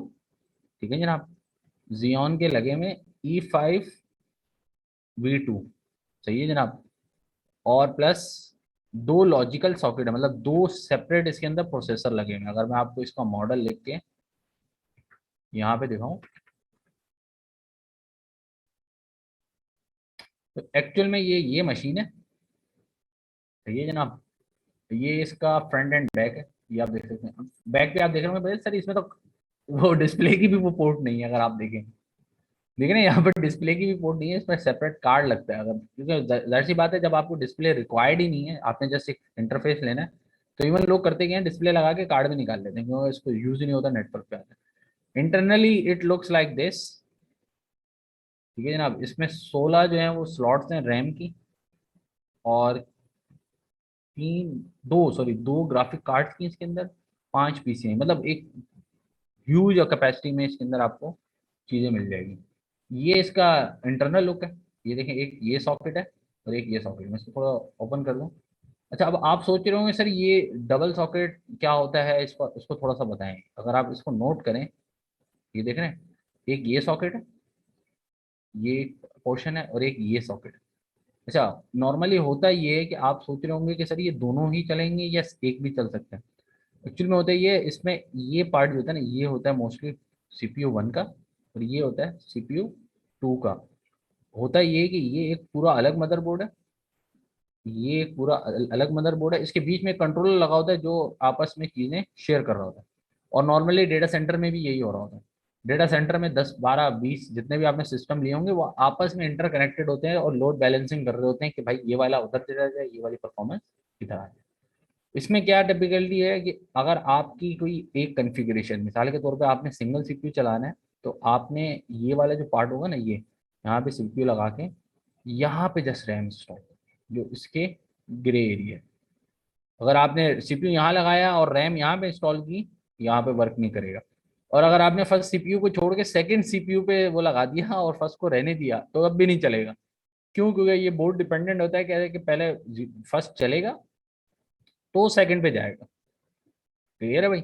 और इसकी रैम मैचिंग भी करनी पड़ती है, कि मतलब आपने, ऐसा नहीं है यहाँ पे सारी स्लॉट्स भर दी रैम की इस पोर्शन में और यहाँ पे सिर्फ 2 लगाई हैं, वो कन्फिग्रेशन मिसमैच का आपको एरर देगा। तो इस न्यू आप कह लें साइंस है। अगर किसी ने सर्वर साइड की तरफ जाना है, ये काम ऑलरेडी कर रहा है, तो उसको पता भी होगा कि भाई ये इस तरह से मिसमैचिंग हार्डवेयर में होती है। तो ये हार्डवेयर कन्फिग्रेशन एक्चुअल में सिस्टम इंजीनियर होते हैं, और उन्हीं का काम होता है ये इंस्टॉलेशन वगैरह और चीज को अप करना। अब हमारा पार्ट यहाँ पे क्या आता है मोस्टली, कि हमें यहाँ पे डिप्लॉयमेंट्स करनी है। तो अगर हमें इस चीज का पता ही नहीं होगा कि कैसे ये चीज हमें मिलेगी, तो फिर प्रॉब्लम आ जाती है, और मोस्टली ये होता है। ठीक है जनाब? तो अब आपने लोगों ने देख लिया, ये यहाँ पे ये सिस्टम आ गया, और इसमें ऑलमोस्ट कोई 128 GB रैम इंस्टॉल्ड है। ठीक है भाई? ह्यूज बैंडविड्थ है, मतलब आप देख लें कि कैपेसिटी वाइज भी और उस तरीके से भी। इवन यहाँ पे जो हार्ड ड्राइव लगी हुई है मेरे पास, ऑलमोस्ट ये आप देख सकते हैं, ये हमारे पास लगी हुई है तकरीबन 4.10 GB। ये एक्चुअल में, जिसमें ये सिर्फ और सिर्फ हमारा ये एक सही इंस्टॉल्ड है ना, ये उस हार्ड ड्राइव की बात कर रहे हैं। ठीक है? ये भी सर्वर ग्रेड की है। नॉर्मल अगर आप इसमें हार्ड ड्राइव लगाएंगे तो वो मैं हार्डली, सही देख के मैं भी परेशान हो गया था। मैंने कहा 6 GB का सर्वर कौन सा होता है। नहीं, इसमें जस्ट हमारे ये जो फर्मवेयर है ना, ये चला रहा है जी जी इसको, जी जी। उसके लिए वो आइडिया हो होता गया। होता पता है क्या, मैंने इसमें 500 GB लगाई नॉर्मल हार्ड ड्राइव, और वो हाँ, तकरीबन 20 दिन बाद जल गई। क्योंकि वो इसकी चलेगी एक नहीं। हीट ज़्यादा होती है, मतलब जब आईओ ऑपरेशन परफॉर्म होते हैं, एक तो वहाँ पे हीट बहुत होती है, और दूसरा ये कि वो उस लेवल की नहीं थी। तो मैं दूसरी ये चीज है सर्वर सर, वो ग्रेड, एक्चुअल में होता ये है कि ये जो सर्वर होते हैं ये सारा दिन चलने वाले होते हैं। अब वो हार्ड जी ड्राइव इतनी नहीं होती, उनकी वो लाइफ स्पैन होता है कुछ ना कुछ। सर्वर ग्रेड की जो हार्ड ड्राइव होती है वो बिल्कुल ही डिफरेंट होती है। और बिल्कुल उसका आरपीएम भी बिल्कुल डिफरेंट होता है, मतलब 72,000 या उससे ज्यादा ही होता है। बिल्कुल। अच्छा, उसमें एक और चीज़ आती है, उसको कहते हैं सैस। नॉर्मली आप लोगों ने देखा होगा साटा। ठीक है? साटा कनेक्टर आप लोगों ने देखे होंगे, हार्ड ड्राइव जो लगी होती है ना, हार्ड ड्राइव तो देखिए ना आप लोगों ने, भाई ऐसा नहीं बोले सर हार्ड ड्राइव नहीं देखे। इसमें यहाँ पे जो चीज़ आती है वो होता है सैस। अच्छा, सैस क्या होता है? होता सिमिलर टू साटा ही है, लेकिन उसमें स्लाइटली डिफरेंस होता है। ये देखिए, ये जो ऊपर आप हार्ड ड्राइव देख रहे हैं that is SaaS, SaaS drive, और नीचे वाली आप देख रहे हैं साटा। अच्छा, इसमें ये जो पॉइंट होता है ना, ये मर्ज होता है। अच्छा, मजे की बात ये है कि जो सैस हार्ड ड्राइव्स होती हैं, वो बगैर रेट कंट्रोलर वर्क नहीं करती। अच्छा, अब ये एक नई साइंस है, ये स्टोरेज का पॉइंट है, ये आप लोग अगर देखना चाहें तो इसको लाजमी देखिएगा, रेट कंट्रोलर्स। ठीक है ना? अब मतलब ये कि एक बिल्कुल फिर हार्डवेयर उसमें आ जाएगा, इसलिए मैं इसको ज़्यादा टिपिकल नहीं बना रहा, ताकि हमारा जो मेन टॉपिक है उसके ऊपर हम हट ना जाए। तो रेट कंट्रोलर एक्चुअल में क्या कर रहा होता है, आपकी डेटा की रिडंडेंसी बना रहा होता है। सही है? नॉर्मली आप लोगों ने डेटा सेंटर में देखा होगा यार, हार्ड ड्राइव खराब नहीं होती होंगी क्या? आप क्या समझ रहे हैं कि डेटा सेंटर में जो हार्ड ड्राइव लगती है वो लाइफ लॉन्ग होती है? नहीं, जो हार्ड ड्राइव डेटा सेंटर में भी लगी हुई होती हैं वो भी खराब होती हैं, लेकिन उनके अंदर रेड हम लोगों ने सेट किया होता है जिसमें आपकी रिडंडेंसी बन रही होती है। उससे फायदा ये होता है कि कोई हार्ड ड्राइव खराब होने वाली होती है उसका नोटिफिकेशन आ जाता है, भाई ये हार्ड ड्राइव चेक कर लें, इसकी आरपीएम में, इसकी वाइब्रेशन में कुछ ना कुछ मसला आ गया, ये परफॉर्म नहीं कर रही, बैड सेक्टर आ गया, कुछ नहीं, तो आप फौरन उस हार्ड ड्राइव को लें जाके, चलती हुई हार्ड ड्राइव निकालेंगे आप, उसमें वो नई हार्ड ड्राइव लगाएंगे ऑटोमेटिकली, फिर दोबारा डेटा उसके ऊपर दोबारा कॉपी हो जाएगा। तो डुप्लीकेट कॉपीज बनती हैं डेटा की मल्टीपल हार्ड ड्राइव में, इससे डेटा सेंटर में कभी भी फ्लॉ नहीं आता। और ऐसा भी नहीं होता कि चारों के चारों एक साथ खराब हो जाए। जब भी कोई खराब होगी वो आपको 15 से 20 दिन पहले एक इंडिकेशन देगी कि मेरी लाइफ कम होगी, मैं बीमार होने वाली हूँ। तो वो बेहतर ये होता है कि बीमार होने वाली को आप जल्दी से ले जाके चेंज कर दें। तो मेरे पास तो यहाँ रेट 0 है, इसका मतलब ये है कि मेरे पास कोई रिटेंडेंसी नहीं, मेरी खराब होगी तो सही है, कोई मसला नहीं है, मैं नई लाके खुद ही लगा लूंगा, बाकी एक डेटा उड़ता है तो। बाकी यहाँ पे नेटवर्क की कन्फिग्रेशन है, मेरे पास दो यहाँ पे डिफरेंट नेटवर्क्स हैं, दोनों की अलग अलग फिजिकल पोर्ट है। मतलब यहाँ पे अगर आपको मैंने तस्वीर दिखाई थी तो ये टिपिकल एनवायरनमेंट है, लेकिन नॉर्मली जो हमारे पास सर्वर ग्रेड होते हैं ना वहाँ पे दो नहीं होती, 4 से 10 या 8 पोर्ट भी मिल जाती है। ये देखिए यहाँ पे दो नेटवर्क पोर्ट्स हैं, ठीक है, ये दोनों गीगाबिट है। अच्छा, तो ये मैंने यहाँ पे कॉन्फ़िगर किए हुए, ये स्टार्टिंग में ही होंगी, जब आप इसको इंस्टॉल कर रहे होंगे ये आप कर सकते हैं, बाद में भी इसको आप चेंज कर सकते हैं। एक्चुअली जो मेरे पास हार्ड ड्राइव है वो तकरीबन 2.2 TB है, मतलब दो डिफरेंट हार्ड ड्राइव्स हैं, और उसमें से तकरीबन इतनी अभी फ्री है। बेनिफिट क्या है इस चीज़ का और इसको डेटा सेंटर में क्यों लगाते हैं? बेनिफिट इसका सबसे पहले कि भाई आपको एक दफ़ा एक सिस्टम लेना है, जो चलाना है चलाएं, इसमें मैक चलाएं, विंडोज चलाएं, लिनक्स चलाएं, यूनिक्स चलाएं, ओरेकल चलाएं, सो ऑन। अभी अगर आप मेरे पास देखें तो मेरे पास अभी तकरीबन कोई 12-13 मशीन है, कुछ मेरी आर्काइव में ही पड़ी हैं, वो मैंने यहाँ पे लिस्ट नहीं की, तो ये आप देख सकते हैं 2 मशीनें इसमें चल रही हैं, ठीक है। अब इसमें से या तो हम पहले ये देखते हैं कि इंस्टॉलेशन कैसे होती है, फिर हम किसी भी एक मशीन का एक्सेस आपको भी दे देंगे ताकि आप भी उस चीज़ को देखें कि हाँ भाई वाकई में ये चल रहा है या नहीं चल रहा। तो अभी हम मिसाल के तौर पे एक मशीन क्रिएट करते हैं, तो मशीन क्रिएट करने का यहाँ बहुत ही आसान तरीका है। सबसे पहले तो आपके पास उसका मीडिया होना चाहिए जो मशीन आपने क्रिएट करनी। मतलब मैंने कोई भी नॉर्मली जैसे विंडोज 10 है, XP है, कोई भी जो ऑपरेटिंग सिस्टम है वो अगर करना है तो सबसे पहले मेरे पास उसका ISO होना चाहिए। ISO आप कहाँ पे रखेंगे? इस सर्वर पे रखेंगे, जिस सर्वर पे आप एक्सेस है ना वहां से रखेंगे। आप रिमोटली भी कर सकते हैं, लेकिन प्रेफरेबल ये होता है कि आप उस सर्वर पे रखें ताकि वो जल्दी हो जाए। तो उसके लिए आप जाएंगे स्टोरेज पे, स्टोरेज में ये आपसे पूछेगा भाई कौन सी उसमें जाना है, मैंने कहना भाई इस हार्ड ड्राइव पे जाना है। तो मैंने आपको बताया यहाँ पे ये वाली जो हार्ड ड्राइव है इसमें जस्ट मेरा EXI जो है हाइपरवाइजर पड़ा हुआ है, ये तकरीबन 30 GB की है, 32 GB शायद है इसका वॉल्यूम ना। तो इसमें सिर्फ फर्मवेयर पड़ा हुआ है जिससे ऑपरेटिंग सिस्टम मेरा रन होता है सर्वर का, बाकी इसमें कुछ नहीं, इसमें कोई ऑपरेटिंग सिस्टम परफॉर्म नहीं होता। अब मैं आया यहाँ पे, यहाँ पे आएगा ब्राउज स्टोर। अब यहाँ पे आपने डेटा स्टोर को, जहाँ पे आपकी फाइलें पड़ी होंगी उसको आपने ब्राउज किया, ये देख रहे हैं आप। इवन दो ये जो आपकी मशीन्स यहाँ पे आप बनाएंगे उसको आप एक्सपोर्ट करके अपने लैपटॉप पे किसी और सर्वर पे भी चला सकते हैं। बेनिफिट, आपने विंडोज 10 चला रहे थे अपने पास, मैं कहूँ भाई ये विंडोज 10 मेरे को जो है ना कॉपी करके दो, मैं किसी और मशीन पे चलाऊँ। हमारे फ्रेंड पागल हो गए सर, पता नहीं क्या अजीब अजीब बातें कर। ऑल दो ऐसा हो सकता है कि अपनी हार्ड ड्राइव आप निकालें और किसी और सिस्टम में लगाएं। विंडोज 8 के बाद ये विंडोज में फीचर आया था तो वो वहाँ चल जाती थी। लिनक्स में ही शुरू से ही था, लिनक्स में हार्डवेयर इंडिपेंडेंट थी। लिनक्स की आप हार्ड ड्राइव निकालें, वो किसी भी लैपटॉप में लगाएं, वो ऑटोमेटिक कन्फिगरेशन करेगी और वो आपके पास आ जाएगा।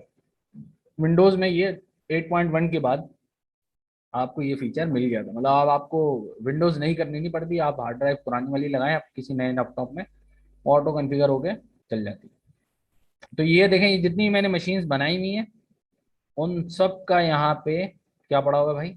मीडिया पड़ा हुआ है कि अगर मैं उसको एक्सपोर्ट करना चाहूँ तो इजीली मैं अच्छा उसको सर, यहाँ पे। लिनक्स लिनक्स में कभी कभार एरर आता है कि अगर आपने इंटेल का प्रोसेसर यूज कर रहे हैं फिर उसकी हार्ड ड्राइव निकाल के आप AMD प्रोसेसर में लगाते हैं ना, तो फिर वो प्रॉब्लम्स करता है। हाँ, ये in the sense of architecture है, ये आप बिल्कुल। बिल्कुल सही कह रहे हैं, आर्किटेक्चर का प्रॉब्लम आ सकता है, डेफिनेटली ये चीज़ें होती हैं। हाँ, और ग्राफिक वाली मशीन का भी आता है, मतलब एक लैपटॉप है उसमें ग्राफिक मशीन लगी है, वो आपने कॉन्फ़िगर किया हुआ और आप विदाउट ग्राफिक वाली कार्ड में मोस्टली लगाएंगे। हाँ, तब भी आए। मोस्टली एनवीडिया का ग्राफिक्स कार्ड जो है ना यूबंटू में प्रॉब्लम करता है। मैंने बहुत जो है ना सफर किया है एनवीडिया ग्राफिक्स कार्ड पे। बिल्कुल बिल्कुल, ये होता है इसमें। असल में लिनक्स जो है ना एक रिकमेंडेड ग्राफिक कार्ड सपोर्ट करती है। हम्म। अगर आप लिस्ट में जाएं, कोई भी ऑपरेटिंग सिस्टम लिनक्स का आप उठाएं, मतलब कोई भी डिस्ट्रो, उबंटू ले लें या वो रेड हैट ले लें या कोई भी ले लें, वो लिस्ट बताएगी कि इस ग्राफिक कार्ड को सपोर्ट करेगी, इसके अलावा कोई नहीं करेगी। ठीक है। और वैसे भी लिनक्स में ग्राफिक कार्ड तो ऐसे ही है कि आप, मैं कहूँ कि भाई मैंने ऑडी ली है और ऑडी लेके जो है ना मैंने उसमें एक एलसीडी लगवाई है या वो बूफर लगाए, वो बंदा बोलेगा यार क्या अजीब बंदे, तुम ऑडी में बूफर लगा रहे हो, उसके स्पीकर सही नहीं है, समझ आई? तो वो वाली बात है। मेहरान में बंदा बूफर लगाए तो चलो समझ आता है, एलसीडी लगाए समझ आता है, लेकिन ऑडी में लगाना जो है ना वो वाली बात है। तो लिनक्स में ऐसे ग्राफिक का काम नहीं आता। अगर आता भी है तो उसको यही किया जाता है कि यार उसको विंडोज में लेके जाए या मैक में लेके जाए, क्योंकि मैक में उसकी सपोर्ट होती है ग्राफिक कार्ड की, और वो बाकायदा बताते हैं ये हार्डवेयर ही सपोर्ट होगा। तो खैर, अब यहाँ पे आप देख रहे हैं ये सारा मीडिया आ गया। अब मेरे पास एक जगह है जहाँ पे मैं आईएसओ सिर्फ रखता हूँ। ठीक है जनाब, अब देख सकते हैं मेरे पास कितने सारे आईएसओ पहले से पड़े हैं। ठीक है जनाब। अगर यहाँ पे मैंने कोई चीज़ रखनी है तो कैसे रखूंगा, बहुत ही आसान है। मैं यहाँ पे आऊँगा, अपलोड पे जाऊँगा, और मिसाल के तौर पर मेरे पास यहाँ पे आया आईएसओ, कोई भी ऑपरेटिंग सिस्टम जो मेरा दिल करे। सॉरी, क्या उठा लिया मैंने। ठीक है जनाब। तो यहाँ पे अगर मैं लेट सपोज उबंटू ये उठाया, 16 पड़ी हुई है मेरे पास, पड़ी हुई है, ये मैंने उठा के जस्ट मैंने ये किया और ये देखें अपलोडिंग शुरू हो गई। यहाँ देख रहे हैं आप। अच्छा, दो फाइल इसलिए होगी, एक पहली वाली भी चल रही है और ये एक अभी वाली भी चल रही है। अगर मैं यहाँ पे इसको क्लोज कर दूंगा तो अब वो डेटा यहाँ से नहीं हो रहा, अपलोड नहीं हुआ यहाँ पे। ठीक है जनाब, बैक एंड पे नहीं चल रहा होता, ये स्क्रीन लाजमी ओपन होनी चाहिए। मैं सिर्फ एक ही फाइल अपलोड करता हूँ क्योंकि वो वाली फाइल मुझे रिक्वायर्ड नहीं है। ठीक है जनाब। तो अब ये फौरन देखें ये हो रहा है। अच्छा, अब आप सोच रहे होंगे सर ये इतनी तेजी से, मतलब तकरीबन 1.5 GB की फाइल है और इतनी फास्ट क्यों है, कैसे अपलोड हो रही है? इसका 2 से 3 रीज़न है। पहला रीज़न, जो मेरे पास नेटवर्क लगा हुआ है वो गीगाबिट का है। मतलब मैं अगर कोई फाइल नेटवर्क पे ट्रांसफर करता हूँ तो उस पर 100 MB/सेकंड का मुझे डेटा मिलता है। सही है भाई। नॉर्मली अगर आप घर पे कोई चीज़ किसी में शेयर कर रहे होते हैं ना नेटवर्क के थ्रू, अगर आपने कभी फाइल ट्रांसफर किया हो तो आप लोगों ने देखा होगा कि सिर्फ 10 MB या 12 MB से ऊपर नहीं आपका नेटवर्क जाता। ठीक है जनाब। तो अगेन ये भी होना आपको पता होना चाहिए कि भाई फाइल इतनी स्लो क्यों जा रही है, क्योंकि ये नेटवर्क की थोड़ी सी इसमें कॉन्फ़िगरेशन होती है। तो खैर मैंने यहाँ पे स्टेब्लिश किया हुआ, इस वजह से मैं आपको बता रहा हूँ। तो ये अपलोड हो जाएगा यहाँ पे। सिमिलरली अगर हम यहाँ पे आए, अगेन मैं यहाँ पे एक नई टैब खोल लेता हूँ ताकि उसकी वो डिस्टर्ब ना हो। तो इसको एक्सेस करने के 2 से 3 तरीके हैं। एक ये कि मैं डायरेक्ट यहाँ से एक्सेस कर लूँ, दूसरा तरीका ये कि मैं इसके ये VMware वर्क स्टेशन से कर लूँ, तीसरा तरीका ये कि मैं उस मशीन को, ये पर्टिकुलर जो थिंग है उसको मैं बाहर वो कर दूँ। अब मिसाल के तौर पे मेरे पास ये है Windows 11, मैं इसको ऑफ कर रहा हूँ मशीन को, पावर ऑन किया मैंने, क्योंकि इसको मैंने शायद एक्सपोज किया हुआ है और अगर मैंने इसका पासवर्ड मुझे याद हो गया, मैं पासवर्ड भूल जाता हूँ यार, मैंने इसकी मैनेजमेंट नहीं रखी। मेरे पास एक टूल होता है ऑफिस में, यहाँ पे मैंने इसको नहीं इम्प्लीमेंट किया हुआ। उससे होता है पासवर्ड लगा के बंदा जो है ना बेफिक्र हो जाता है। खैर मैं उसको वो मान लेंगे रिसेट। पहला तरीका आपके सामने विंडोज ब्राउजर में ही ओपन होगी, ये देखें। ठीक है भाई, ये आ गया ब्राउजर ही में, मुझे कुछ नहीं चाहिए, मैंने सिर्फ उसका एक्सेस लिया और ये Windows 11 जो है मेरे पास यहाँ पे अप हो गई, और इवन देखें स्क्रीन भी इसकी पूरी आ गई और ये रेडी टू यूज हो गई। ठीक है ना।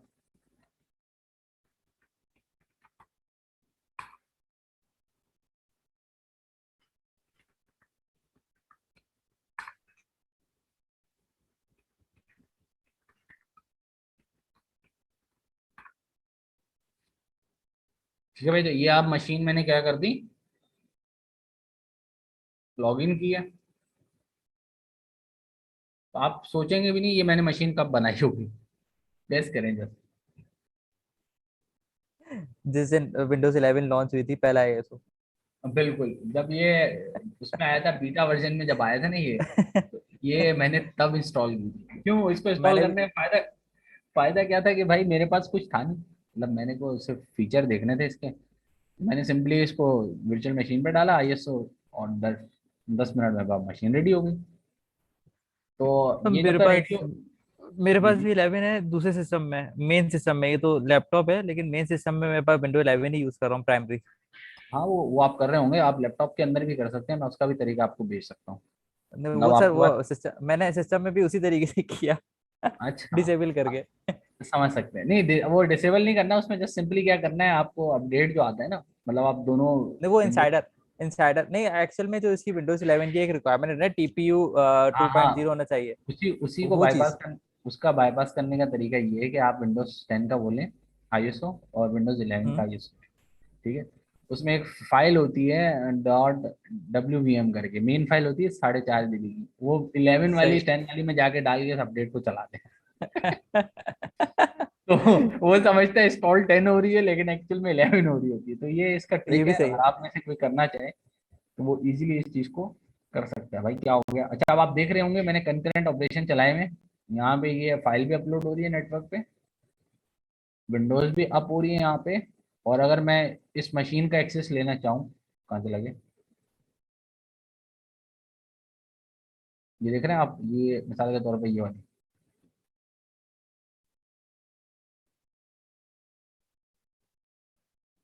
कहाँ चला गया। सर आपके बिजली का बिल कितना आ रहा है? सर ये छोड़े ना आप, ये बातें बताई नहीं जाती, ये बातें बताई नहीं जाती। अच्छा यार ये देखिए, असल में पता है क्या है? ये है विंडोज सर्वर। विंडोज सर्वर में प्रॉब्लम ये है, इसकी मैं आईपी से इसको एक्सेस करके दिखाता हूँ आपको। एक सेकंड भाई, कहाँ चला गया, सही बात बताऊँ, अभी मैं 16,000 पे चला रहा हूँ उसे। जबरदस्त। अच्छा भाई, इसकी यार इसकी मैंने आईपी हटाई हुई है क्या, सॉरी, एक सेकंड, अब मिलेगी। अच्छा यहाँ पे आए, ये देखें ये इसकी आईपी है, इसको मैं रिमोट एक्सेस कर रहा हूँ, जो मैंने इसका रिमोट ओपन किया हुआ। ये ना, ये मैंने नेटवर्क पे था, मुझे कुछ पासवर्ड वगैरह लगाने की जरूरत नहीं पड़ी, तो मुझे इसका पासवर्ड भी शायद याद नहीं था। तो अब आप ये देख सकते हैं, ये विंडोज सर्वर मेरे पास रेडी टू यूज आ गया। अच्छा ये अब मेरे से लॉग पूछ रहा है कि भाई क्यों आपका लास्ट टाइम बंद हुआ था। तो यहाँ पे बहुत सारी चीजें हमने पहले से सेटल करके रखी हुई। इवन मंगो डीबी तो था यार, मैं यहाँ पे आपको डायरेक्ट लाइव एक्सेस दे सकता हूँ। खैर, तो ये आप विंडोज सर्वर देख रहे हैं, और प्लस अभी मैं आपको लिनक्स की भी एक मशीन बना के दिखाता हूँ। ये मीडिया अपलोड हो जाए इतनी देर में, चले ये तो चल रहा है। मैं यहाँ पे ये वाली लिनक्स इसको अप कर लेता हूँ। तो अगर आपने वाकई में कोई चीज़ इम्प्लीमेंट करनी है ना ऑन अ फिजिकल इन्वायरमेंट, तो ये एक बेस्ट इन्वेस्टमेंट। ये मैंने आज से कोई 1.5 या पता नहीं पौने 2 साल पहले शायद लिया होगा सर्वर। तो इसमें मेरे को काफ़ी चीज़ें सीखने को मिली। मतलब कोई भी चीज़ होती थी, टास्क मिला उसको लिया।